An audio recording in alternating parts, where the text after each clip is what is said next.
Neffa. Sorry to keep you waiting. That is perfectly all right.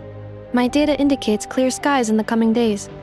Current conditions for maritime travel, optimal. I'll be ready whenever you are. But are we really gonna set off without telling anyone again? Funny you mention it. You'll never guess who Paimon saw on the way over. Hey! You didn't seriously think we'd let you leave without a farewell party, did you? No chance. Yeah, come on, Traveler. We've already made all the preparations. And most importantly, how dare you try and slip away without first paying your respects to the almighty Dragon Lord! A little bird told us you'd soon be leaving for Nodcry. So, we asked Paimon to give us a heads up before the date of your departure. You sure it's not time to think about changing that little habit of ours? Don't worry, we won't keep you long. Besides, everyone's there already. Shaska, Ian-san, Auroron, even the Pyro Archon herself. You're invited too, Anefa. Shilonen has a special gift for you. Accompaniment request accepted.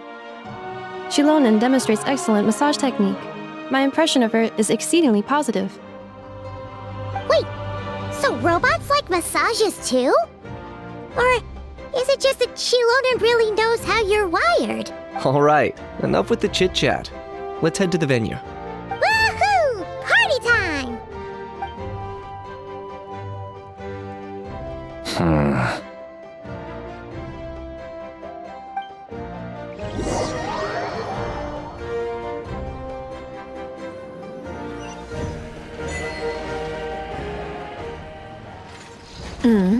Spit it out, then. They've set off. Just as my calculations projected. About time I met this variable in person.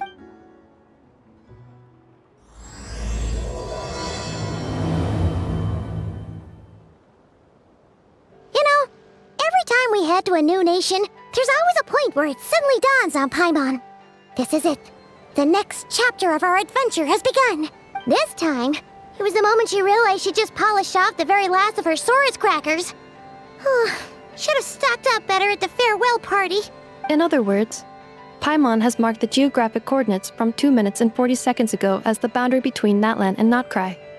This deviates somewhat from the official coordinates stored in my database. Paimon meant more in terms of how it felt on a psychological level. Anyway, what about you, Traveler? When did it really sink in for you? Huh, that actually kind of makes sense. What about you, Anefa? Come to think of it, maybe we should be asking the other way round. So, when you came over to Natlan, what was the moment you felt like you'd left Nodcry? In that case, probably when my sensors could no longer detect the moon's power. The moon? You mean, that one we can all see in the sky? Negative. I was referring to... Here we are. Paimon, Traveler, we have arrived in Notcry. Oh, wow!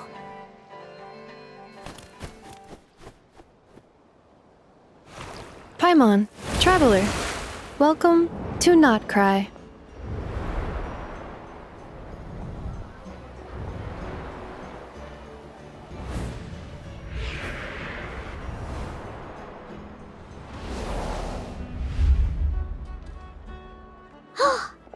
That must be Nasha Town up ahead! That's the place you were telling us about on the way over, right?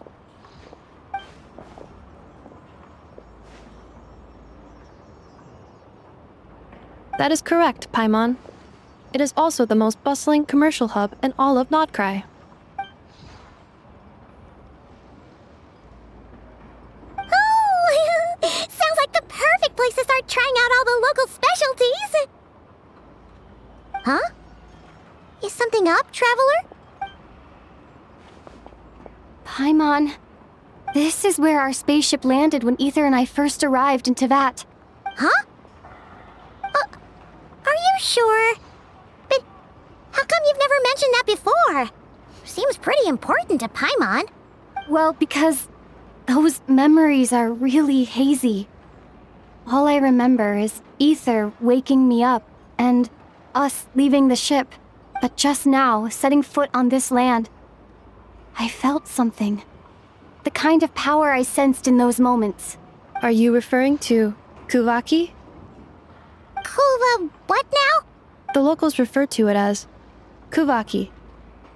It is a unique elemental force found only in Notcry, or rather, a pure, primordial form of elemental energy. That is correct. Another similar concept I have found in my database is the primordial sea.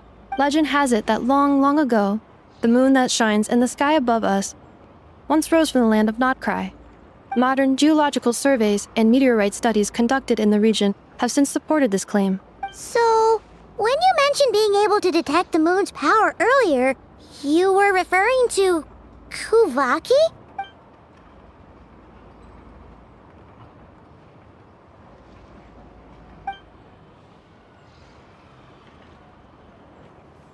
Wait, Traveler, you're saying we might actually find your spaceship here? Do you still remember where it landed? Notcry is surrounded by the ocean. In other words, it could have been anywhere along its coastline. Negative. Description still lacks sufficient detail to pinpoint target location. Hey, it's okay if you can't remember everything right away. After all, it's been a really long time. Let's just do what we've always done and keep searching as we explore. Besides, what have you got to fear with your sidekick Paimon still here? I'd be more than happy to help you out as well. Our pleasure. Anyway, just knowing that your spaceship's here in Notcry surely counts as a big step forward, huh? Like we've crossed another boundary? Paimon couldn't have put it better herself. You sure are a quick learner, Inefa.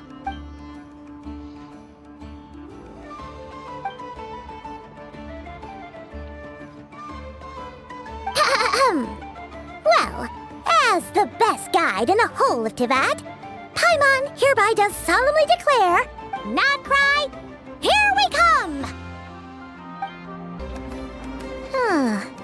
It just occurred to Paimon, if we were looking to put out a missing spaceship commission, or to learn more about Notcry, wouldn't it make sense to drop by the Adventurers Guild? The guild is located in Nasha Town. Simply follow this road and you'll reach it.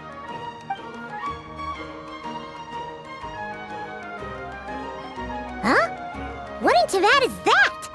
Looks kinda like a Sealy, floating around in the air like that.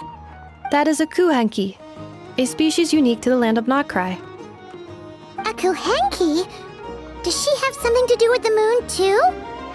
Indeed it does. According to the Frost Moon Scions, the indigenous inhabitants of this land, the Kuhenki, are said to be familiars of the moon goddess, leading those who walk in the moonlight's glow to things of great importance. The moon goddess? Don't all people here worship the Tsaritsa? Although Notcry lies on Snezhnaya's border regions, the people here have held their own unique beliefs since time immemorial. As I mentioned, everything in this land shares a deep connection with the moon and the sky above. The beliefs of the Frostmoon Scions seem to date back to the civilization of the angels. According to the documents in my database, even the 7 Archons did not exist at that time. Wow! So the origin of their beliefs goes back even further than the Archon War? Correct. At some point, you may come across some statues of their goddess. The Frostmoon Scions carved these as well. Hey! Looks like she's floating away! I suggest you follow her. The probability of an ordinary person encountering a Kuhenki lies in the single digits. Many here consider them heralds of good fortune.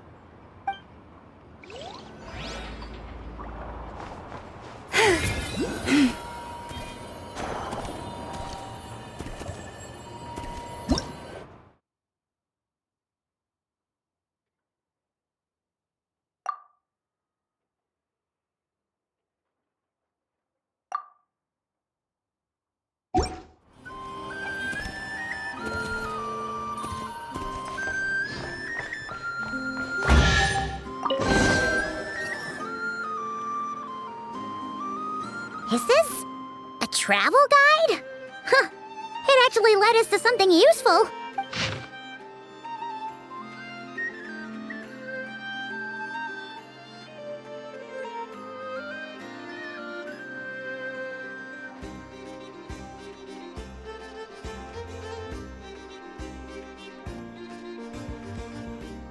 Are there any particular points of interest?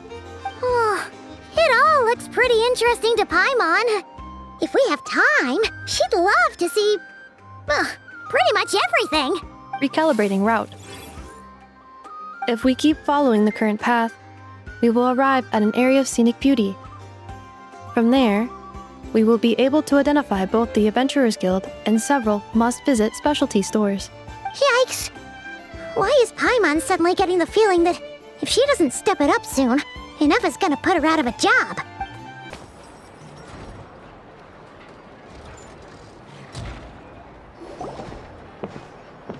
Wow! Nasha Town actually looks pretty big from here. Feels a bit different than Paimon imagined, though. Which aspects in particular deviated from your expectations? Well, Paimon keeps hearing people describe Nodcry as an adventurer's paradise. So she kind of thought it'd be a bit more picture perfect somehow. According to legend, there was indeed an era of peace in Nodcry's past, the age of the Fae. Tales of those ancient heroes are still told today. One of the most well-known is that of the Lantern Fae. This individual performed many good deeds for Nodcry. The present-day Lightkeeper's nightly lantern patrols are, in part, a tribute to their memory. But then, one day, What happened? there came a devastating abyssal calamity that swept across Nodcry, and for a time it was left desolate. Heartbroken by what had become of the land they had so cherished, that Fae extinguished their light, just as the abyss had extinguished all hope. Nowadays, the paradise people speak of is more of an aspiration, or an irony, perhaps. An irony? Today, no official authority governs Nodcry. In theory, at least, it is somewhere a person can do whatever they wish, and become whoever they want to be. The Adventurers Guild is just over there, in Nasha Town's Central Plaza, and the flagship tavern is over that way. Hey, what's that building over there? You know, the biggest, tallest one. That is Aino's Boom and Blast Kuvaki energy cannon. It gets activated when the wild hunt threat level outside Nasha Town reaches a certain threshold. But according to the scan I just ran, the energy cannon appears to be malfunctioning, likely due to a recent discharge. The wild hunt? Isn't that the abyssal calamity you mentioned that's specific to Nodcry? It is a phenomenon that has been occurring for several centuries now. Yet the time and location of wild hunt attacks are seemingly random. At first, it was more of an old wives' tale that adults used to scare children. If you don't start behaving, kid, some night, the wild hunt's gonna come for you. Listen, do you hear that? That weeping in the fog? Those are the cries of a young woman being dragged away. You're saying people actually hear things like that? I have not witnessed enough wild hunt attacks to give a statistically sound answer, but the oldest legends say that all people saw was the ghostly shadow of a woman in the mist. It wasn't until later that it became a full-blown calamity. Abyssal monsters and all. Oh, when you put it like that, Paimon's really gotta hand it to Aino. Not only did she repair you, but she's even built a giant cannon to keep the wild hunt at bay. Absolutely. Aino is very impressive indeed. Anyway, according to my schedule, it is time I took you over to the flagship. Oh, sure. After all, we shouldn't keep Varka waiting. Well, Paimon's not sure if he'll actually show up at the bar this early. You're right about that. Here we are, the flagship. Varka told us to meet him here in his letter, right? Let's see. Varka? Varka! No matches, I identified. Huh. So he isn't here after all. Oh, guess we never did actually say we'd be arriving today. Hey, why don't we go ask the owner? If what they say is true, Varka's drinking prowess must have left quite the impression.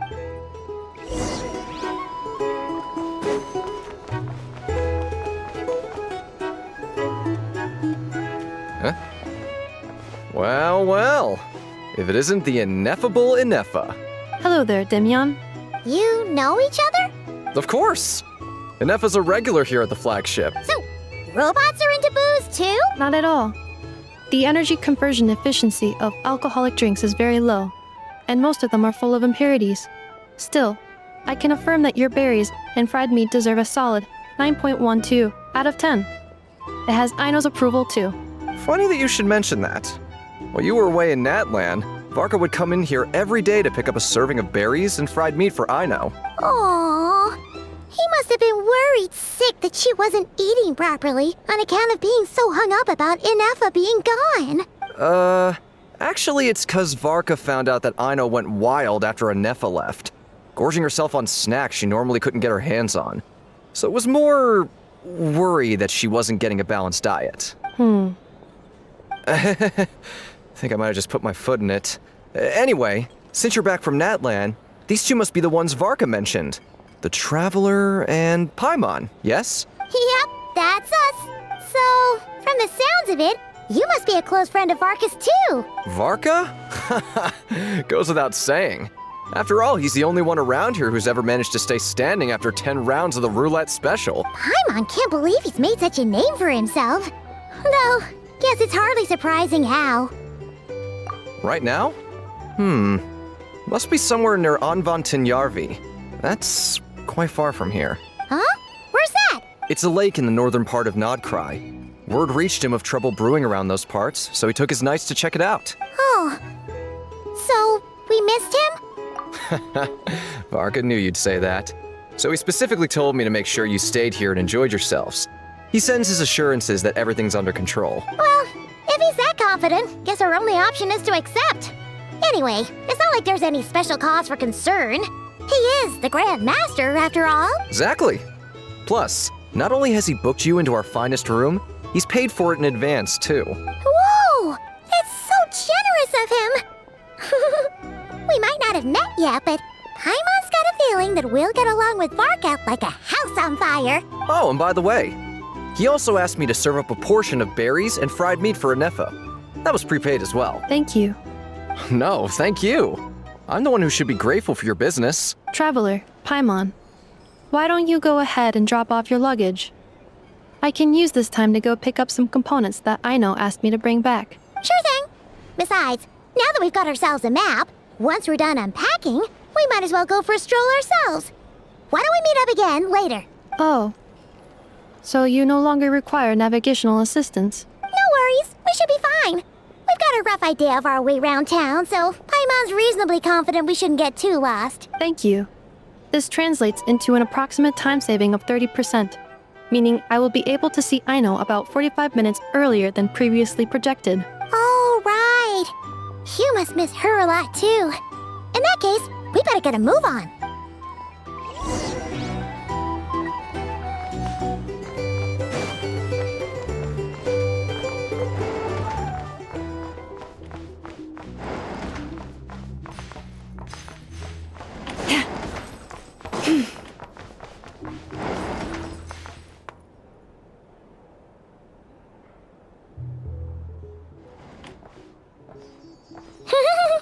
Feels pretty nice having someone sort out our food and lodging for us, huh? But is this really the flagship's best room?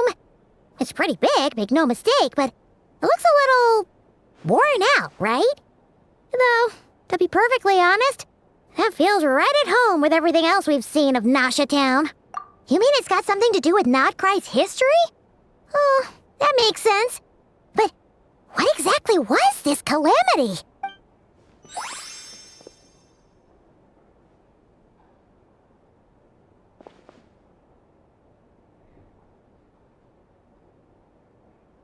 Oh, should we try the berries and fried meat too? Paimon's getting hungrier and hungrier every time someone mentions it.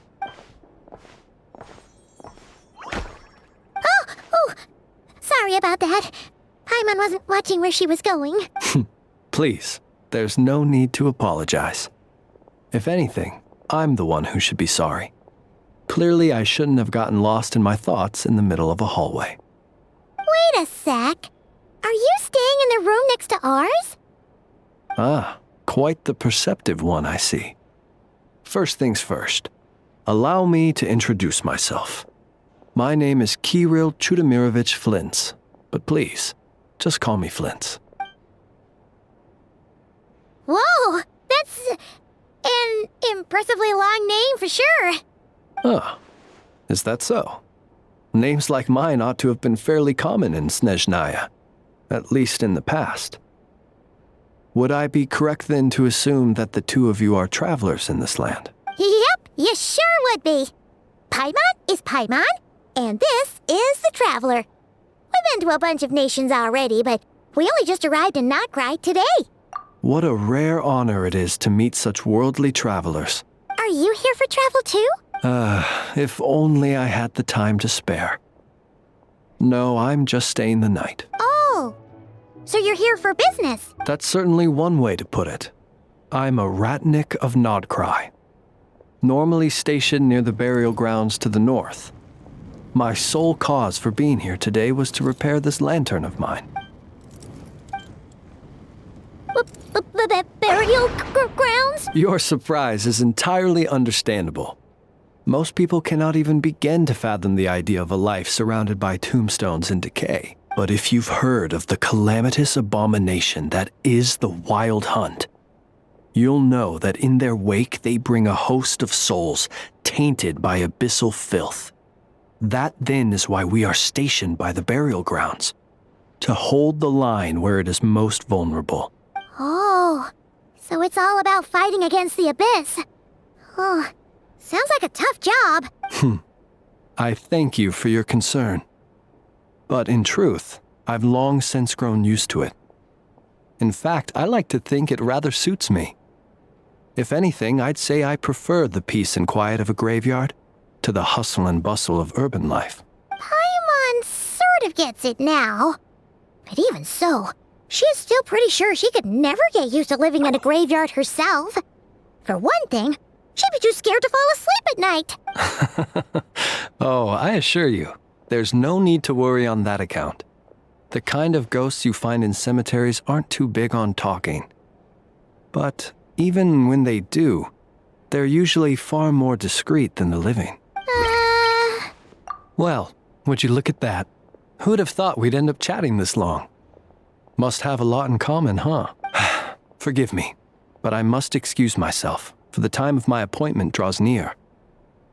And in terms I'm sure you'll understand, a lanternless Ratnik is like a mapless traveler.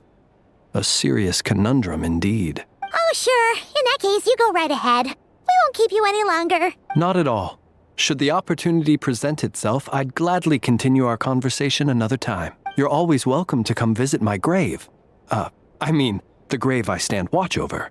Your visit would bring much-needed light to that place of final rest. Right. Well, if we get the chance. Then allow me to wish you a traditional Ratnik's farewell. See you by the graveside. Ugh. Jeez. What a weirdo. Not to badmouth him at all. In fact, he seemed pretty cultured, but at the same time, kinda spooky? Must be all that time he spent around graveyards. His lantern? No, not really. You mean, 'cause it was broken? Huh. Guess you've always had a nose for stuff like this. If you're worried, you can always ask him the next time we cross paths. Hey, don't you start spouting all that weird stuff too.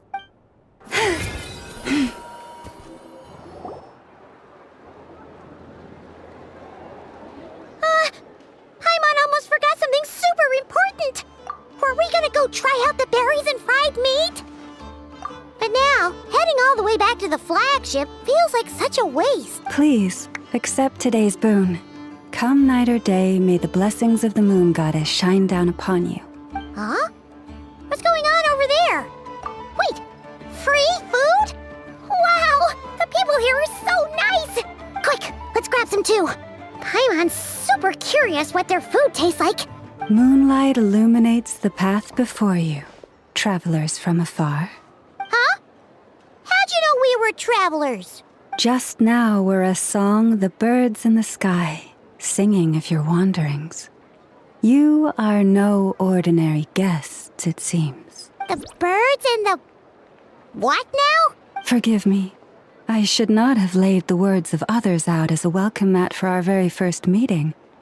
You too must be wondering who I am. I am Lauma, moon chanter of the Frost Moon Scions. Please, as do our followers and other passers-by, accept today's boon. Happy to oblige. Paimon's name is Paimon, and this here is the Traveler. Thanks so much for sharing your yummy food with us. We'll take one each. Think nothing of it. These fruits were the finest we found, delicacies gathered in the wake of the morning dew. It is my hope that partaking of them may lift your spirits to heights anew. The finest you found? Wow! That sure is kind of you, but wouldn't you want to keep those for yourselves? The first fruit of the harvest must be placed upon the moonlight altar, not as an offering to the gods, but as a spark for lost hunters. For it is the blade of the starving that darkness most easily corrupts. As perhaps you have already heard, we Frost Moon Scions revere and worship the moon goddess. We believe that together, virtue and compassion are the shining light that will lead us all out of the long, dark night. And now, with tides of haughty Fatui swarming into Nodcry, driven by greed and greed alone, more than ever before, we must all unite under the banner of virtue. Ha! Look who it is again. Those unsufferably kind-hearted Frost Moon Scions. Got enough for us too? That's right! 2 servings each! We're starving over here! The Fatui! After what you've been doing to our sacred statues, how dare you even show your faces? Wilhelmina, bestow today's boon upon our guests. You hear that? No slacking now. We'll have the very best you got. But, my lady, they... Please, you two, accept this meal. But remember this. Kindness is the first lantern left to guide those who stumble in ignorance. Come again? Let me finish. But should they still refuse to follow the moonlit path, then by our frosted blades shall we show them its shadow. You! Hey, look who it is. Whatever. Just you wait. We'll be coming for you next. Huh? Where's the meat? Who wants to eat this garbage? Those stooges really are the worst. Ever since they came to Nodcry with all their weird equipment and built that so-called experimental design bureau, our lives have been turned completely upside down. Judging from how they reacted just now, it seems the Fatui already know who you are. Well, we have gotten in their way in pretty much every nation we visited, so we're probably at the top of their blacklist by now. I see. Then, on behalf of the Frost Moon Scions, I thank you for the goodwill you have shown us. Because if they had gotten ahead of themselves just now, I'm sure you would have stepped in to help. Just as the birds and beasts put it, your arrival heralds joy to us all. Besides, for a weary traveler far from home, what better respite than to bathe in the moonlight? You will always be welcome at the Frost Moon Enclave, the place we call our home. May we meet again in the moon's gentle glow. These are delicious! So refreshingly fresh! Those 2 Fatui wouldn't know a good thing if it came up and bit them on the shoulder. Looks like Inefa isn't done with her shopping yet, and the Adventurers Guild is still empty. Where should we head next? Good idea! Wouldn't want to let the Kuhenki down, after all. Let's see... Okay, Paimon's got our route all figured out. So, all that's left to say is... don't fall behind! This is Nuts and Nuts. It's mostly a fruit shop, but there's a crafting bench, too. This is the Speranza, one of the travel guide's recommended restaurants. All the waiters here are kids. This is the Vesnici Prolegia Greenhouse. Apparently, their flowers are all made of metal, so they'll never wilt away. And this is the Rossum Workshop. If you ever need a weapon made, this is the place to go. And over here, they've got a super tall observation deck. Whoa! Take a look at that! You can see really far out into the distance. That way's north, and that looks like something built by the Fatui? And then over there to the west, that must be the place Lauma mentioned, where the Frost Moon Scions live. So, what'd you think? Even if Enefa kinda stole her limelight earlier, this just goes to prove that Paimon's own tour guiding skills aren't too shabby either, right? Hey, come on! Would it kill you to compliment Paimon? Huh? Look! There must be someone at the Adventurers Guild now! There's already a line forming outside! Looks like we'll finally be able to ask about your spaceship! Oh, or was there anywhere else you wanted to stop by first? Where? Which one are you... Oh, now you mention it, Paimon's noticed it too. Ugh, better not be who she thinks it is. Anyway, where we go first is completely up to you. Either the Adventurers Guild, or that suspicious-looking shop. A word of warning, though. If we step into that shop, be sure to keep a very close eye on your Mora. Lucky us! The line seems to be gone now. Come on, let's go say hi to Catherine. Hey, Catherine, we meet again.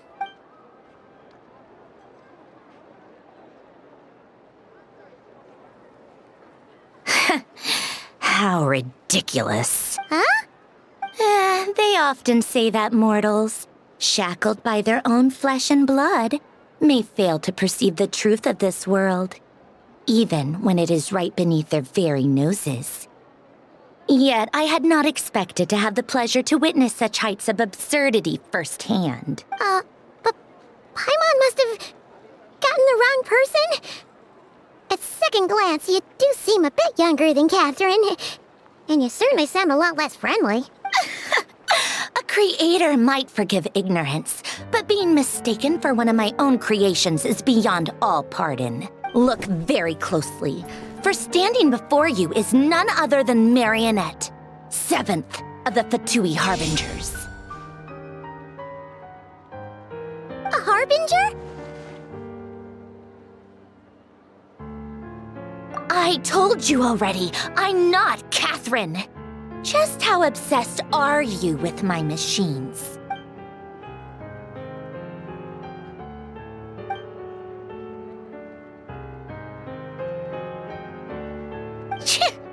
Today's encounter is merely a courtesy call. A friendly warning, if you will. You interfered with my work once before, with that little robot. I let it slide. After all, it was nothing more than a distraction, a side project at best. But we are in Nod Cry now. And as such, I strongly advise you not to stand in the Fatui's way. Otherwise, the next time we meet, I might just have to drop all this meaningless etiquette. Oh, please. You've got some nerve coming out with barely veiled threats like that. You're the one stirring things up here. Oh, perhaps you have misunderstood. Just because Nod Cry lacks a ruler at present, that does not mean it should not be ruled. We Fatui are simply establishing a new order. Yeah, right. More like shady experiments, judging by your massive, creepy research facility. I've said what I came to say. What you do next, only you can decide. So why don't you start by using your already limited processing capacity to calculate your even more limited options? And, being the refined young lady that I am, I shall indulge you just this once. Ad Astra Abasask. Welcome to Nod Cry, Dominion of the Fatui.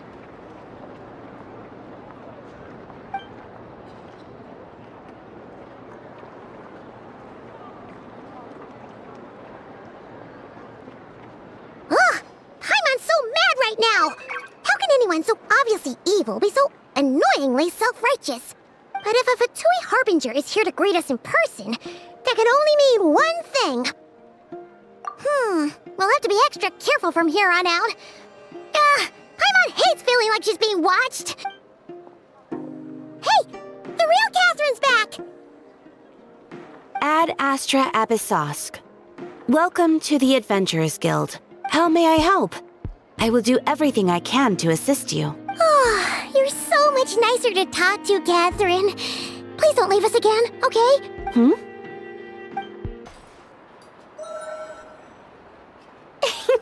Please, here you go. And if you ever need anything else, don't forget to make the great Lord Sangama Bay your first port of call. Oh dear. So it is the real deal. Of course it's the real deal. Everything you'll find here is 110% real, meaning every one of my deals is as real as a deal can... Wait a minute. Well, if it isn't my two most valued clients! And with no small thanks to your munificent patronage. Come, how could you just sneak into Not Cry like this without telling your dear Lord Sangama Bay? If I'd known earlier, I would have made an absolute pulled out all the stops to ensure that your boat ride over was as comfortable as humanly possible. Thank the Archons we didn't tell you. Oh, come now. You know as well as anyone how impeccably and conscientiously above board I am when it comes to doing business. Well, regardless of whether that's true or not, the main issue here is that we had no idea you had a branch in Not Cry. A clever merchant always has a backup plan, or two, or three up their sleeves. As the saying goes, a rabbit with many burrows fears not the hunter's arrows. A merchant with stores galore hears no debtors at the door. Since you're both here in Not Cry, would you care for some of my finest local souvenirs? Whatever you're looking for, I have it.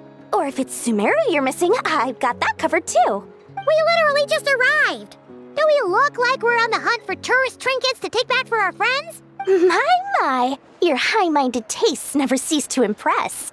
In that case, I know just the thing. You must be on the hunt for something like this? What's that?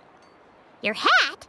Information, of course. Information about Not Cry, locked securely in the otherwise impenetrable vaults of the Lord Sangama Bay's brilliant mind. I knew it! I just knew you'd appreciate the value of my wares. On the back of all our pleasant dealings in the past, I'll even take a hit by throwing in some insider info for free. Wow. You sure are feeling uncharacteristically generous today. What do you mean by uncharacteristically? I am the most generous person forget it. Anyway, the long and the short of it is this. The moment I set up shop in Not Cry, it struck me how many different factions there were, all competing against each other for power and influence.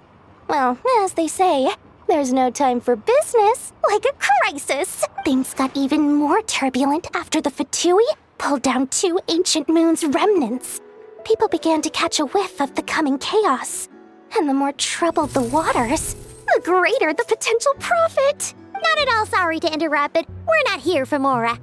Oh, really? But surely it was the tales of an adventurer's paradise that brought you here. The chance to take your very own slice of all the latest and greatest business opportunities? In that case, what would you like to know about? The Frost Moon Scions? You mean the people who believe in the Moon Goddess? They're not a bad bunch, it's just... well, they have such simple tastes. No luxuries, no indulgences, no nothing. Trying to earn a little more from that lot is like trying to squeeze blood from a stone. Still, things between them and the Fatui have gotten pretty tense. It's only a matter of time before the powder keg goes boom. And when that happens, that's when business will start to boom too. Oh, they're an organization set up to keep the locals safe. Apparently, they have a long and glorious history, and they're made up entirely of volunteers. But seriously, a volunteer organization in Not Cry? This place is hardly a magnet for noble hearts. No pay, all work. That's not a business model, and it's certainly not for me. Everyone knows they're here for the Ancient Moon's remnants, but No one's sure why they pulled them down in Nodcry of all places. Anyway, they've been acting mysterious enough, but if you ask me, that Kuvaki Experimental Design Bureau of theirs up north hides secrets wilder still. That bunch of booze-loving monstators? Ugh, don't even get me started. As fellow Outlanders, I thought they'd be easy pickings, but somehow, every single one of our business negotiations wound up at the flagship. I've done plenty of deals with heavy drinkers before, but those guys? I never once made it to the contract signing before blacking out. I'm getting flashbacks of the hangovers just thinking about it. What now? A spaceship? Nope, never heard of anything like that. Don't you two get involved in any big business here without so much as a heads up, you hear me? At the very least, consider letting me in as a key investor. Oh, I almost forgot to mention. Sooner or later, you'll no doubt end up doing business with some other merchants in Nodcry. And someone's bound to mention a place called the Curatorium of Secrets. Listen to my advice. Do not, under any circumstances, go there, no matter how much trouble you're in. The Curatorium of Secrets? What do they get up to there? Just a place that handles all kinds of disputes. But the owner will charge you an absolute fortune, and she has a temper to match. Nothing like your friendly neighborhood, Lord Sangama Bay. You're not just saying that to stop your competition from undercutting you, right? When did that little pipsqueak get so sharp? And after I gave them all that info for free just to win them over. What do you mean? Of course not. I'm only thinking about your wallets. I mean, on behalf of your wallets. You're really not convincing anyone, you know. All right. Business is a cutthroat business. I won't argue with that. But I'm not lying about that boss lady. Not only did she make it into my top 3 people not to mess with in Nodcry, she's also in my top 3 people most eager to trade in favors. Seriously? It feels like you're just bad-mouthing your rival now. Fine. If you don't believe me, go see for yourselves. We might both be from Sumeru, but compared to hers, my conscience is so large, why, it could fill 3 whole palaces of Alcazar's array. But when you realize what I'm saying is true, don't say that good old Lord Sangama Bay didn't warn you. Enough! Hello. I was just about to start tracking your whereabouts. Did you manage to get everything Aino asked for? I did. What about you? Do you need me to navigate or introduce any more places around town? Not for now. We've seen most of it already. We probably need some time to process everything we've learned, though. Any progress with the spaceship? No. Catherine came back just now, so we asked her, but even she hasn't heard a thing. One possible explanation is the vast stretch of time that has elapsed.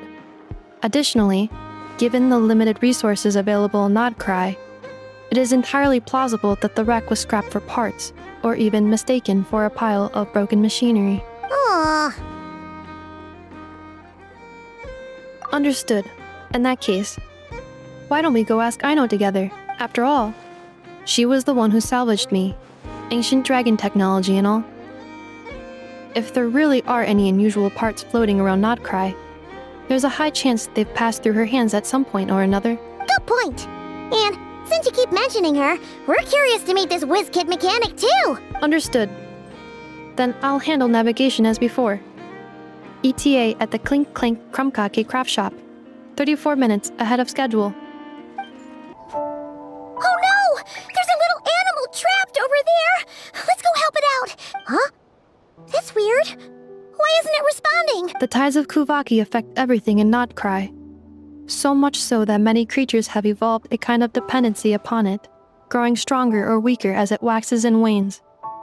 This little animal must have been caught here unprepared. So you're saying we need to use Kuvaki? I'm gonna leave it to you guys then. Don't be scared! We'll get you out of there soon!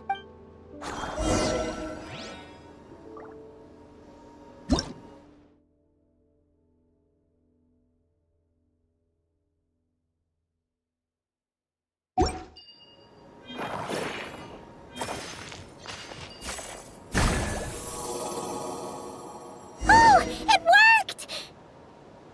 Off you go now, little one. Don't go getting yourself caught again.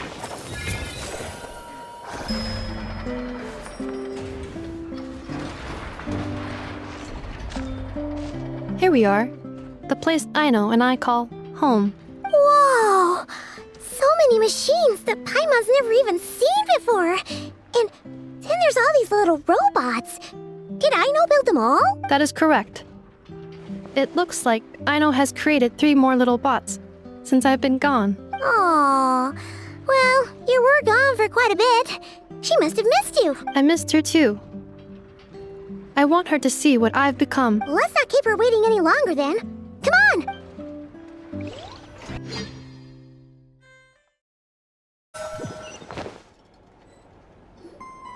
Aino, I'm back.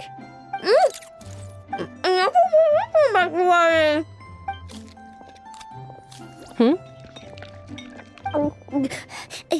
Ineffa? You're back significantly earlier than I expected. Like a whole 30 minutes at least. Everything went very smoothly, which saved me quite a bit of time, so I know. Could you turn around for a moment? I know. I've been on my best behavior the whole time you've been gone. She's got chocolate all over her mouth. I know. While I was away, did you strictly abide by my tailor-made snack intake schedule? Oh, of course I did. 1 whole cake, 1 crumb cupcake, and 1 pack of chocolates a day. Right? It was either a cake or a crumb cake or a pack of chocolates per day. Oh, shoot. When did you finish the snack stash I left for you? Literally just earlier today. Let me just go run a scan on that. I meant today, a week ago. And then you restocked an entire week's worth on your own initiative? 2 weeks worth.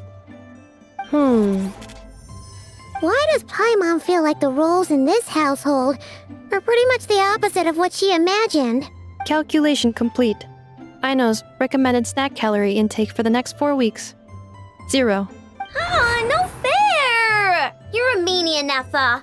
This is what happens when you break an agreement.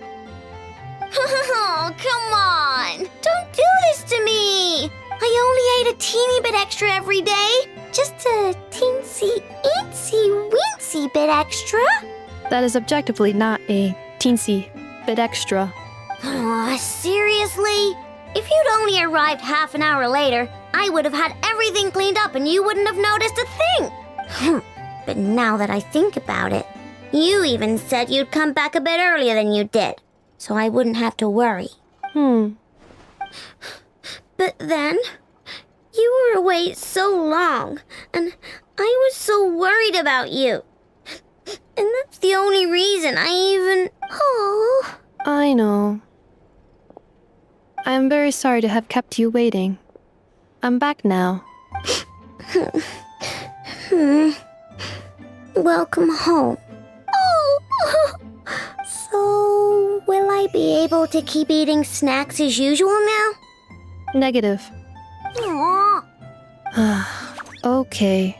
Well, given that I am later than I initially projected, I'll let it slide.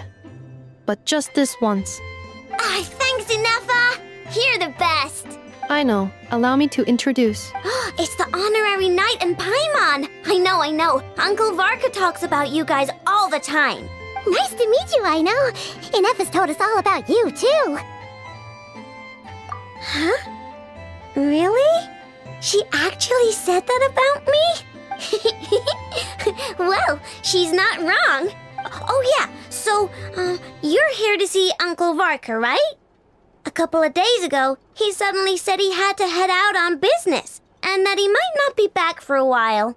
He asked me to let you know if I saw you. Yeah, we heard about that at the flagship. Did he say what he was doing? Nope. Just told me to take good care of you guys and make sure you feel right at home. Oh, shoot. Please, take a seat.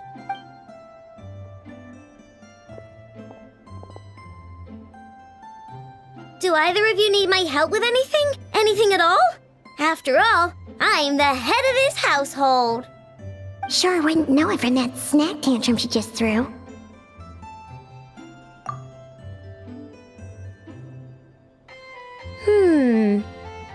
A spaceship, huh?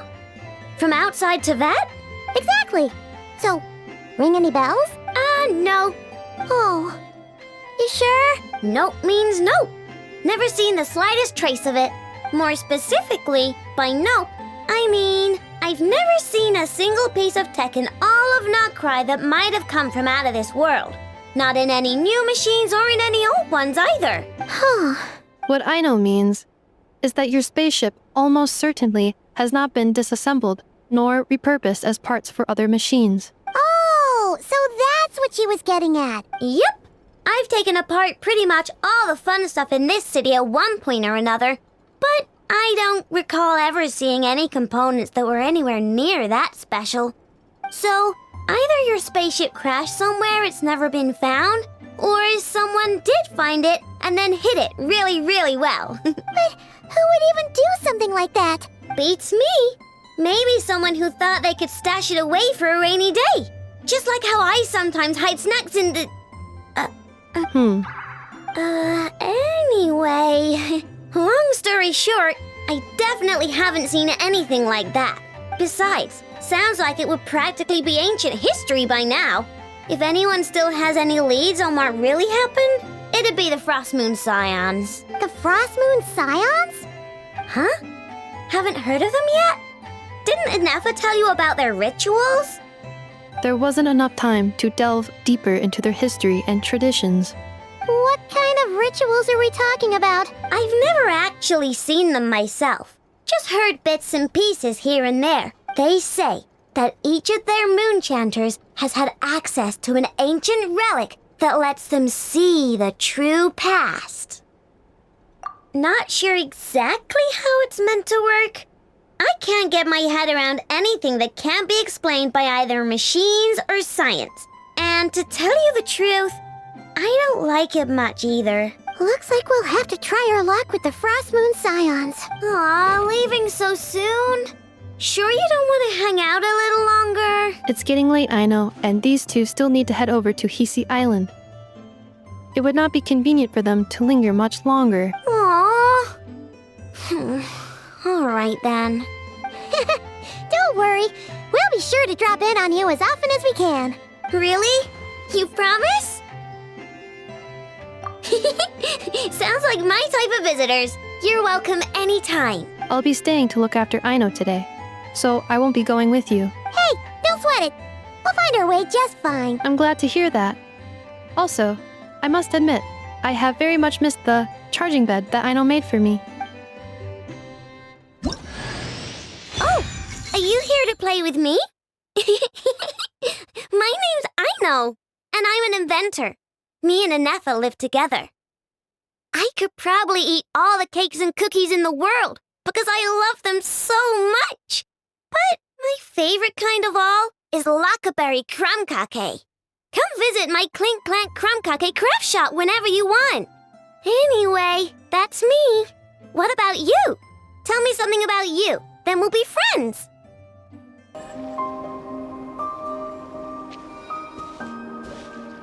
Oh, seeing Inefa and Aino reunited like that sure was heartwarming. We should definitely hang out with them more in the future. Speaking of homes, we must already be close to where the Frostmoon Scions live. The vibe here feels different, just like the scenery.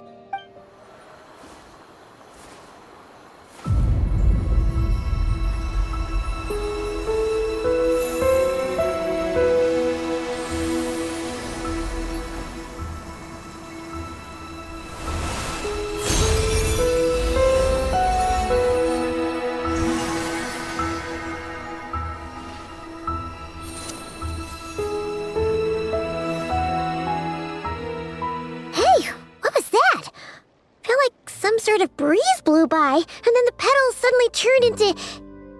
Huh? Is that a Kuhenki?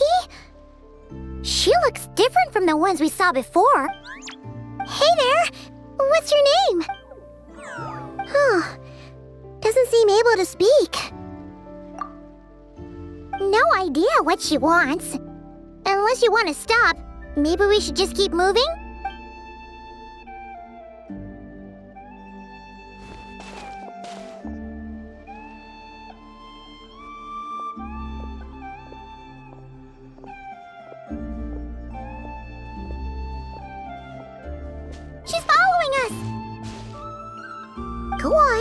Go on now. We've got stuff to do. Best you find someone else to hang out with. Hey! Don't make it sound like Paimon's some kind of meanie. Paimon had no idea what she wanted, okay? Ugh.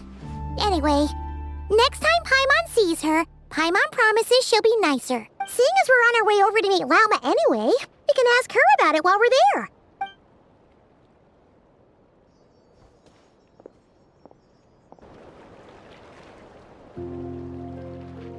Huh? Hey, look! Isn't that Lauma? The moon chanter? Let me take a look at your wound. You must be more careful. Doesn't matter how much of a rush you're in, your safety always comes first. Oh, you're back too. How was your day?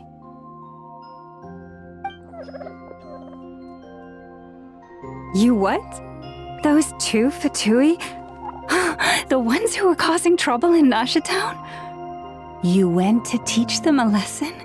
And you put that in their food? You naughty little thing! How could you do that? They didn't notice. That's not the point. You mustn't do that again, okay? Next time, at the very least, bring a few of your friends along too. You'll be an easy target if it's just you on your own. Hey, Lauma! Still remember us? Oh, it's the Traveler and Paimon, isn't it? Welcome to Hisi Island. Not at all. Those who come with kindness in their hearts are always welcome with the Frost Moon Scions. Were you just talking to those animals? I was indeed. The Frost Moon Scions bloodline is unique, for throughout our history, there have been many among us who could communicate with all living things. What was that? Oh, is that so? She says she was trapped in a plant earlier, and that you were the ones who rescued her. She wants me to thank you on her behalf. Oh, it was nothing. Barely lifted a finger. If you both are free, why don't you join us at the Frost Moon Enclave for dinner? Consider it a small token of thanks for your kindness. We'd love to! And actually, we had something we wanted to ask you anyway.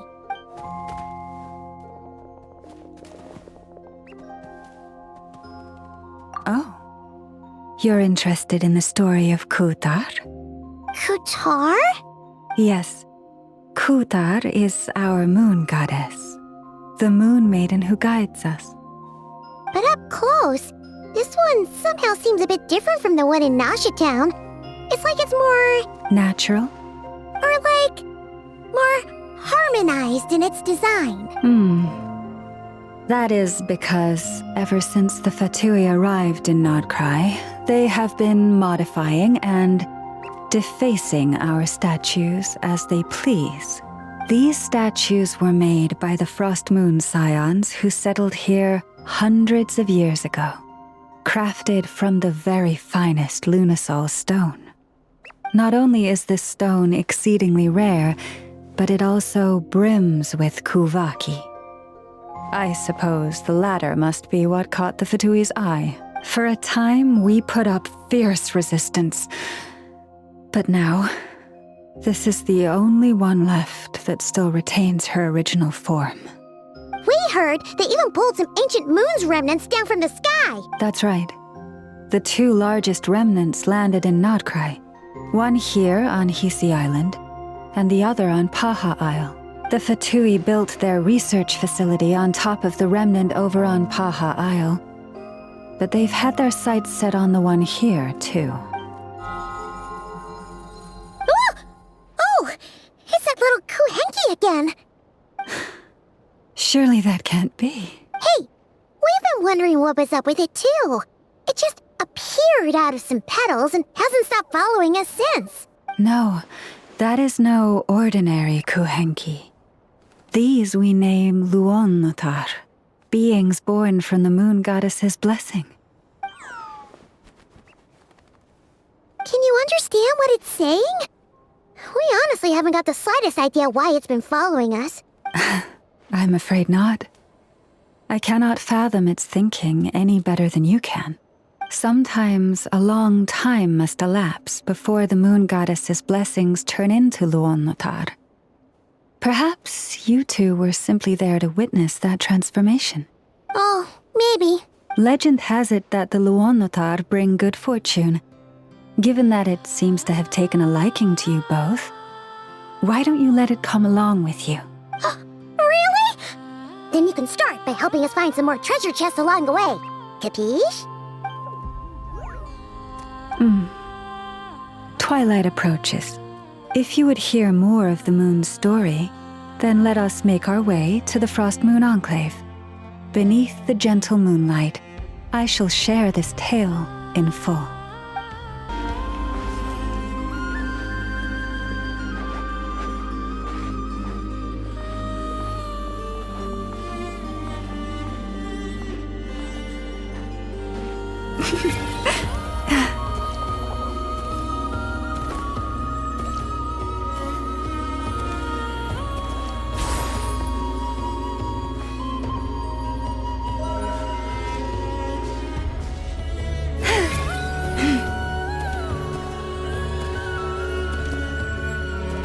Oh, Lady Lauma, you're back.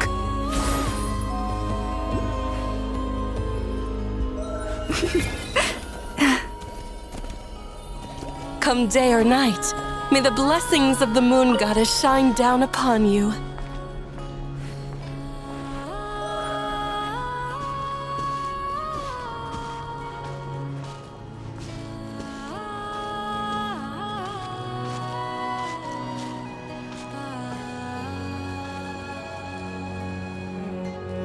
Lauma, you have returned. Wilhelmina, this is the Traveler and Paimon. Kindly arrange for 2 additional dinner settings for our honored guests. Of course, my lady. Wow! Everyone along the way here pretty much saluted you. Are you, like, super important around here? I am but a moon chanter, one entrusted to convey the moon goddess's will. Nothing more. She's just being modest.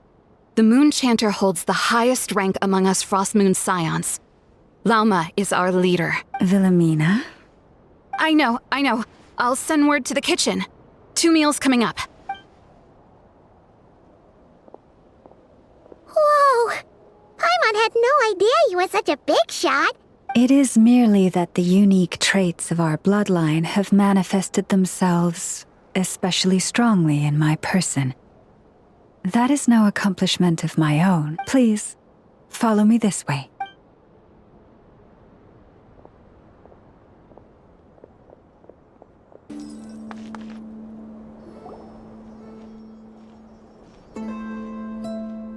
Even to this day, I am still trying to piece together the many fragments of our past. It is a story not only of the Frost Moon Scions, but also of the moons themselves. A story of the moons? Yes. We Frost Moon Scions are the last descendants of the ancient golden realm of Hyperborea. Its former glory may have faded, but what remains is a memory uniquely ours. In the distant past, Teyvat had not just 1 moon, but 3. It is said that they were created by the primordial master of this world, cast into the firmament to keep peace in the land below. Firstborn was the eternal moon, largest of the 3. Legend has it that it was her immense kuvaki that gave rise to the ocean tides. Next was the frost moon, smaller than her big sister, yet brightest in radiance. Her glow became the cold, undying lantern of the night. Finally came the iridescent moon, smallest of the sisters. Most of the time, her light was barely visible to the naked eye. Yet when she shone, her fleeting halos were all the more mysterious for it. Wow! Sounds like it all happened so long ago. So, what happened to them afterwards? Afterwards, well, as you have seen, the 3 moon goddesses perished. This happened in a war triggered by the Descenders. and of the 3 lunar husks, only the frost moons survived unbroken, while the others were shattered to pieces. Oh, so that's why there were ancient moon's remnants in the sky. Yes. It is also said that when the moons shattered, most of their fragments rained down upon this land like stardust. That is why Nodcry is blessed with such an abundance of Kuvaki. As for the remnant that the Fatui recently pulled down, that belonged to the Eternal Moon. Wait a sec. But you just said that 2 of the moons were shattered, so where are the remnants of the iridescent moon? The iridescent moon's remnants were never found. What happened to her after the war remains a mystery. Some say she vanished in an instant, while others believe that her remnants are simply too delicate to leave a trace. Yet, though the era of the 3 moons has long since faded into legend, successive generations of Frost Moon Scions have always passed down a prophecy that one day the moon goddess would return, and in the end, that prophecy did indeed come to pass, though not quite. Lady Lauma! Lady Lauma, are you there? Cappy, what is the matter? Lady Lauma, it's my daughter, Karina. Her illness. Take me to her, right away.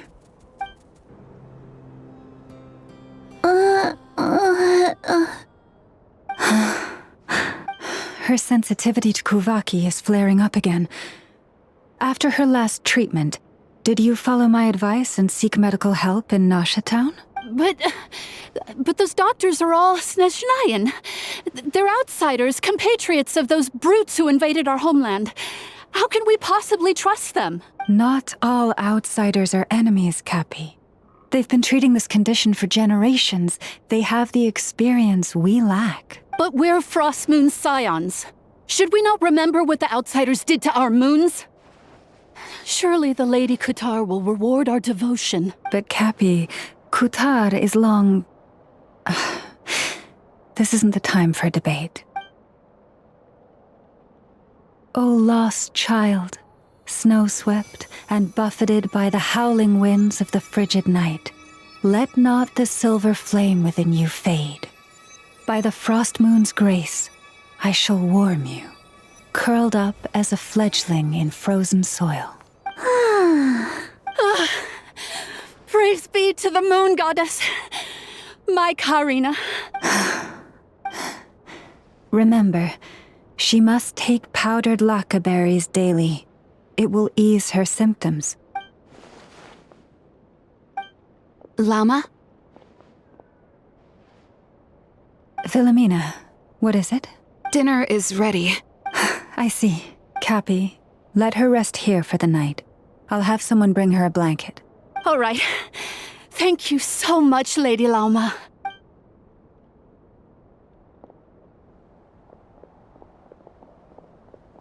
Will she be all right? Yeah. If there's anything at all we can do, please don't hesitate to ask. Thank you for your kindness.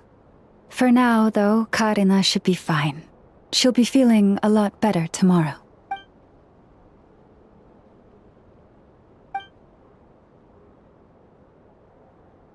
Please do not be worried.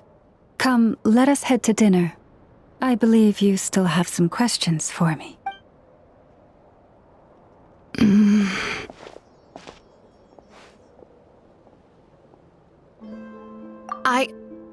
Oh, sorry. Yes, I'll be coming too. I was just thinking about something. Oh? Lauma makes such an unshakable moon chanter. Calm, capable, someone we can count on. Deep down, though, I know she's been quietly carrying the burden for the rest of us. Traveler, Paimon, believe me when I say that as a fellow Frost Moon Scion, I do worry about Lauma. It's just that sometimes it's hard to say it to her face. Could I ask you to look out for her? I can tell she really trusts you. I fear that would stress her out even more. Sometimes I really admire her strength, but at the same time, I can't help feeling powerless myself. Phew. Paimon's so full. That was even better than the stuff you gave us before. I'm glad to hear it. Thank you for accepting such simple hospitality. Hey, we should be the ones thanking you. Seriously, that was seriously scrumptious. How did you even manage to finish it? This slop's barely edible. Then again, I guess that's what you'd expect from savages. It's you! Those rude Alpha Tui we just met back in Nasha Town! My sincerest apologies. If you found the food we gave you earlier difficult to swallow, may I suggest taking a deep breath and joining us? These delicacies might change your mind. After all, I suspect that your previous meal may have been tainted with something most unpalatable. Huh? What do you mean? Tainted with what exactly? With the bitter snobbery of those who call themselves civilized. Why, you? Looking for a fight? Sure, I'd be more than... Hold it. We're not here to brawl. Yet. We're here on official business. Orders from above. We're here to deliver the Frostmoon Scions a warning. Or rather, a final ultimatum. You have 3 days to hand over the relic and reveal the whereabouts of your so-called Kutar. If you fail to do so, the Fatui will immediately begin the cleansing of Hisi Island.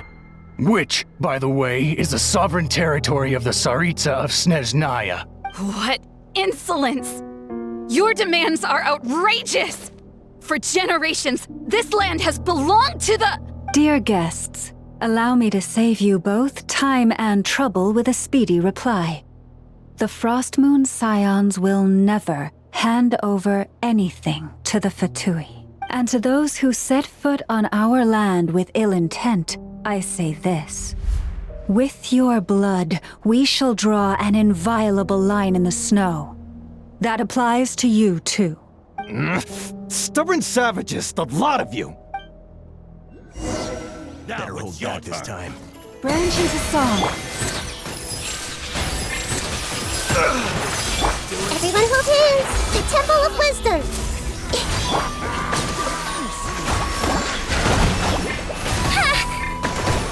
Taking a turn for the better. Turn, bring refuge! You'll pay for this. Mark my words. Hey, if you're so tough, get back there and put him up! Huh. Guess all they're good for is running away. I'm so sorry. You've had to put up with far too much unpleasantness today.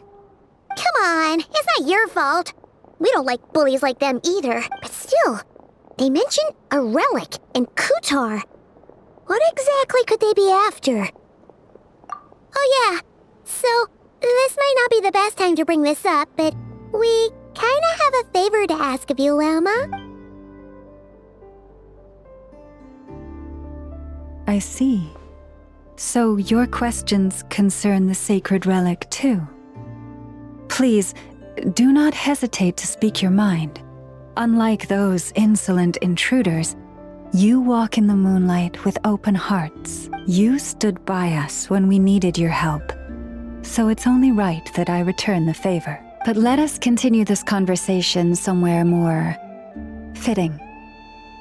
As it happens, there's something I'd like to show you, too. Whoa! Now that's one huge statue! This is the statue of our goddess, the Moon Maiden Kutar. Wow! It's spectacular! Kutar was born here on Hisi Island around 500 years ago. As it just so happened, a priestess of the Frostmoon Scions witnessed the moment of her birth. Instantly realizing that this was the prophesied rebirth, she quietly recorded the event and carved this statue to honor that miracle. According to legend, Kutar's birth was accompanied by the sudden appearance of many Kuhenki, who wove the moonlight that bathed her into silken vestments fit for a goddess. Hey! It's like it knows we're talking about it. From that day forth, the Kuhenki have been regarded as Kutar's familiars. Some believe that their habit of guiding travelers to hidden treasure stems from an instinct. The same one that not only drives them to protect the moon goddess, but also to make her smile. After all, according to the records, Kutar always looked lonely as she gazed up at the distant moon. Kutar left Hisi Island before I was even born. According to the previous moon chanter, the goddess was angered by our people's greed, and that is why she left us. Where did she go? No one knows what happened after she left. But just a few months ago, after those 2 ancient moon's remnants fell from the sky, she was spotted on Hisi Island once more. And the Fatui have been harassing and threatening us ever since. Judging from what they've said, our moon goddess is actually their missing harbinger, Columbina, the damselette. The damselette? But isn't she number 3 amongst the Fatui harbingers? So she's actually the moon goddess. Why would she join the Fatui then? That too is a question I've struggled with. But even at the best of times, understanding other people's choices is difficult, let alone those of a goddess. Plus, forgive me, there I go again, rambling on about our history. But you came here to ask about the sacred relic, didn't you? Honestly, Paimon's not sure which part she's more curious about now. Since ancient times, the Frost Moon Scions have had in our possession a special fragment of the ancient moon's remnants. A piece in which I sense a power unlike any other. Successive generations of moon chanters have all detected a divine presence within it. We call this unique remnant the Moon Marrow. We heard you can use it to see what happened in the past. What is it in particular that you seek from the past? Well, basically, to cut a long story short, the traveler here is actually from outside of Tibet. Oh.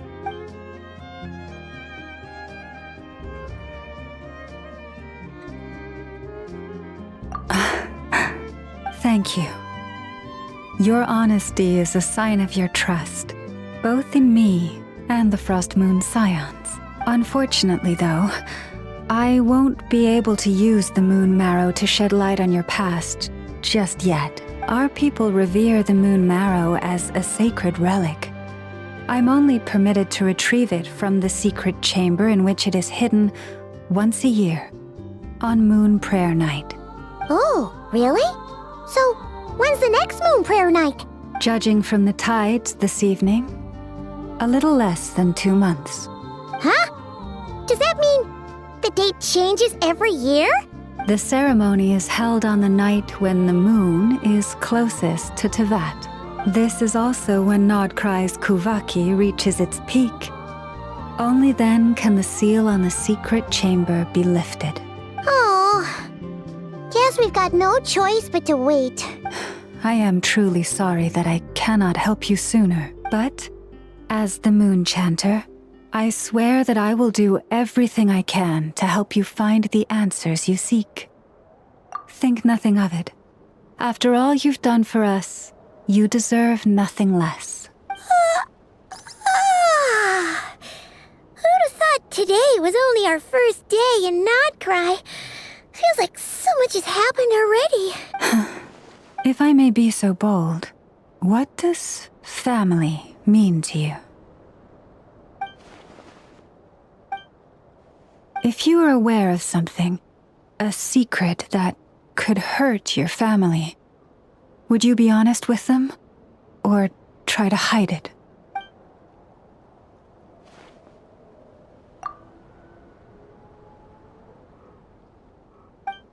Oh, I'm so sorry. That was a strange question. I didn't mean to put you on the spot. I guess I've just never met anyone with a story quite like yours before. I just suddenly had the urge to ask. It's getting late, and you two must be rather tired too. Would you like to stay the night here on Hisi Island? I can have someone prepare some lodgings. Oh, that's all right. We've already got a room back at the flagship as it happens. Speaking of which, if you ever need us, feel free to come knocking. Do you need me to show you the way back? No worries. It's quite a way, and you should get some rest too, Lauma. I'll make sure to be careful. Understood. Then I won't keep you. May your first night in Nodcry pass in stillness and peace. So, what you thinking? Sure was an eventful day, huh? The good news is, we're not at a dead end in the search for your spaceship yet. We can always learn more about this place while we wait. The usual drill, huh? Paimon's really getting sleepy now.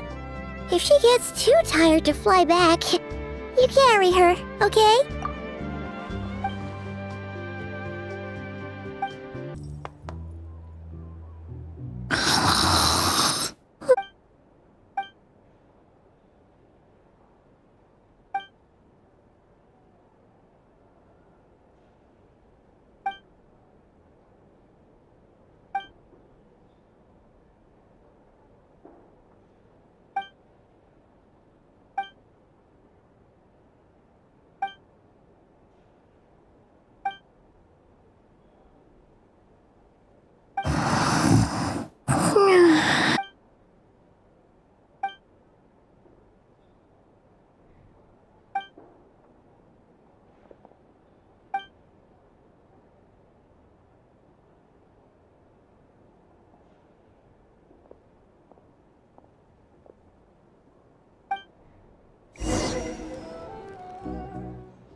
Hey, what are you doing here? Oh, these flowers. I remember when you first appeared, there were flowers like this all around you.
Who goes there?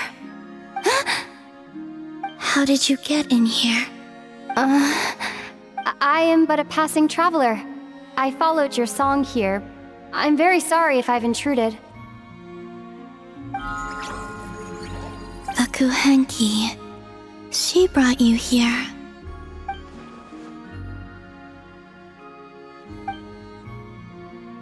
May I ask, are you the one they call Kutar?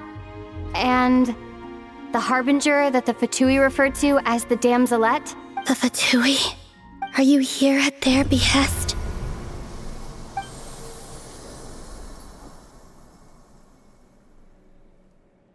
Please don't get me wrong. I have no intention of doing anything for the Fatui. I just wanted to ask you about Nodcry. And the moons. The moons? Do not believe in what you can see. What truly matters is what you cannot.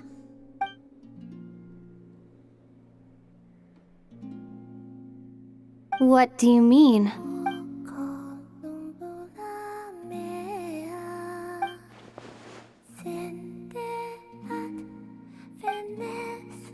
Listen, I'm the Traveler. I'm on a journey through the nations of Tevat. Hello.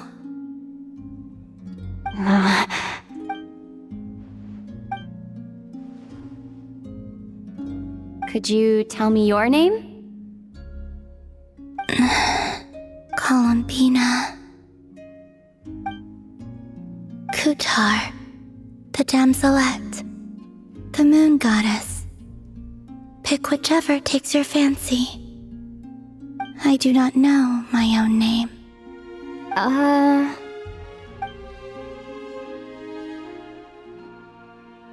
Then... Columbina.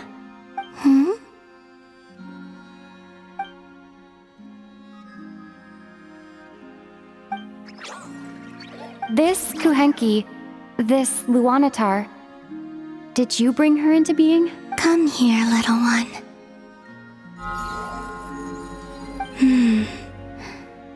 The trace of a blessing, but not one of mine.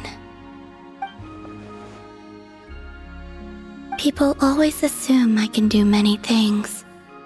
Assume I have done many things. But I haven't. All I ever wanted was to.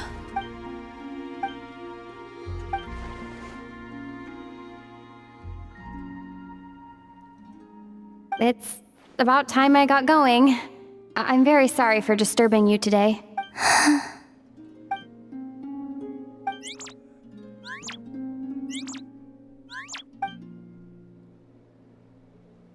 Columbina, that Kuhenki... Oh, you're leaving?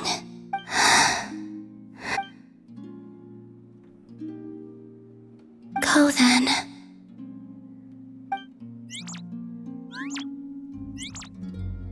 Goodbye. Take care. The moon can be treacherous.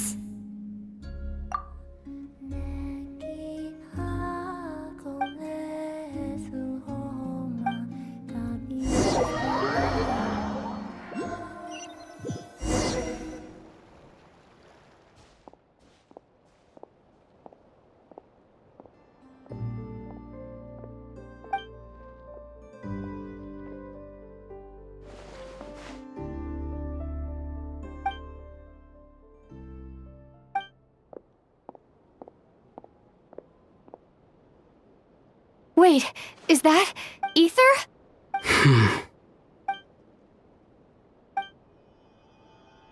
Ether!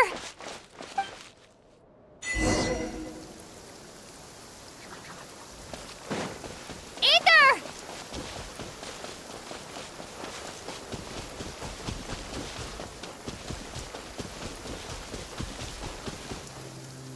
Ether! Lumine, it's you. Why are you here on Hisi Island? If I told you I was here in search of the Frost Moon Scion's sacred relic, what would you think?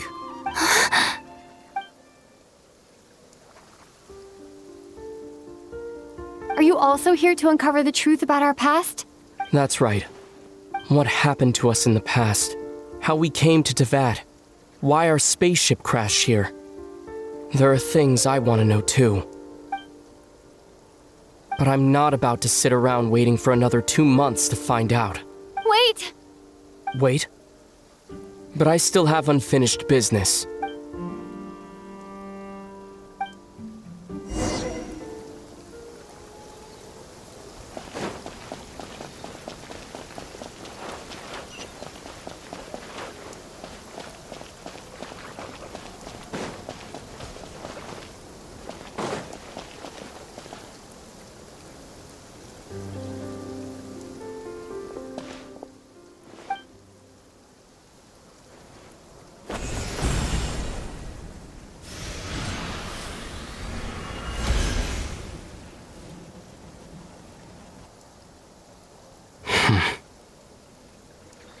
Hold on a second. What's wrong? That's the Frost Moon Scion's sacred relic. We can't just... Use it to get to the bottom of all this? We should at least get their permission. You barely even know her. Yet already you hold that moon chanter in such high trust. What do you mean? She told you that the seal can only be broken on Moon Prayer Night, when the flow of Kuvaki is at its peak, yes? You heard all that? Watch this. Huh? But... Get it now?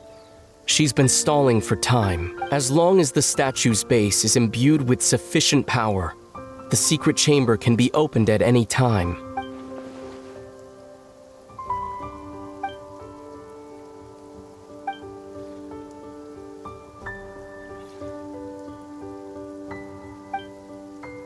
Is it such a sin when I don't put all my cards on the table for you, but not when someone else is doing it?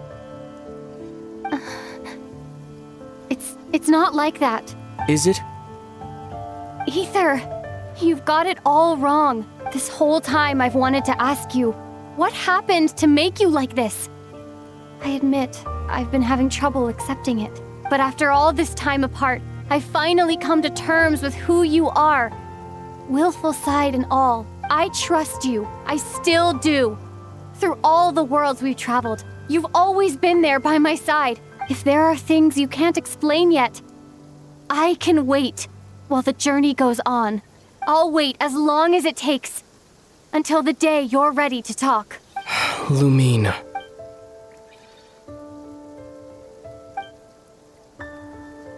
I'm not looking to borrow the moon marrow simply because of our past. It holds answers about the very origins of Tevat. I've always believed that if you want the truth, you have to see the whole story for yourself. I'm not asking you to trust me, Lumine. Just don't try and stop me. If this choice weighs on your heart, then let me go in alone. Forget this meeting ever took place. A bit late for that now. But maybe this is the chance I've been waiting for all along, even if it fades with the morning light. I want to go with you. You sure? Yeah. Then let's go. Ether. It's been ages since we went on an adventure together. I can't wait. Really? You think I'd lie to my little sis?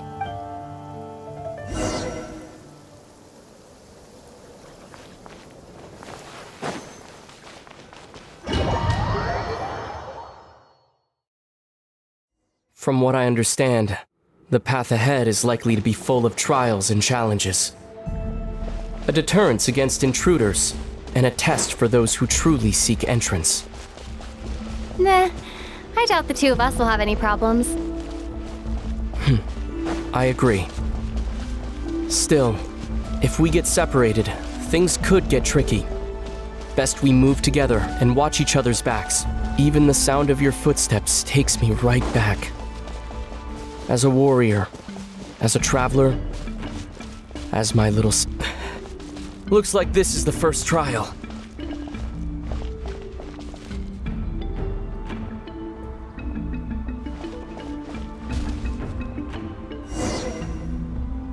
Lumine, do you understand how Kuvaki works? How it exacts force through push and pull? Let's see. How about this? I'll temporarily neutralize the Kuvaki on the cliff face and move the platform into the center. Once it's in place, you'll need to utilize the repelling force of Kuvaki to reach the other side. Okay, I'll leave it to you then.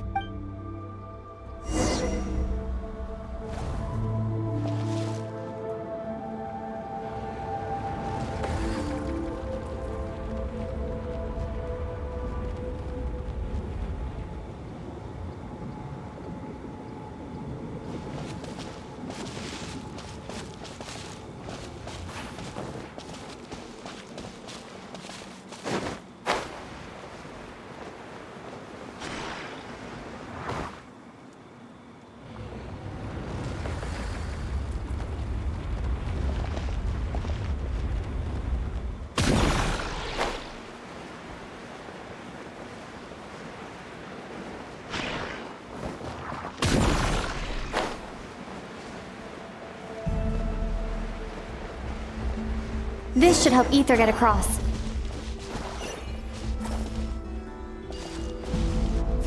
Ether!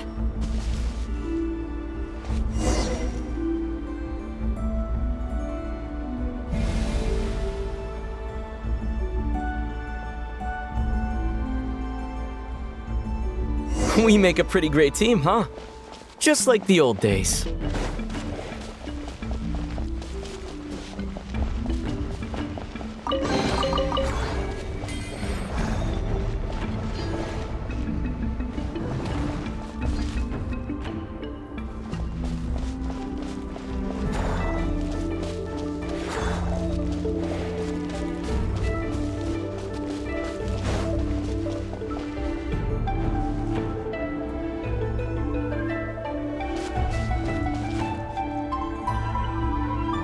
A wide open space.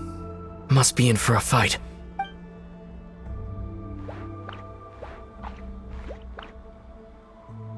Was that it? What a letdown.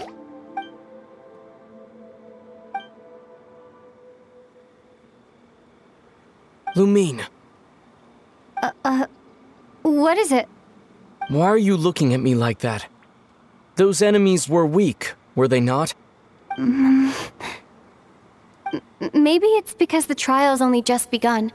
Actually, I've got an idea. Why don't we have ourselves a little friendly competition? Let's see if your journey has made you rusty. You're on.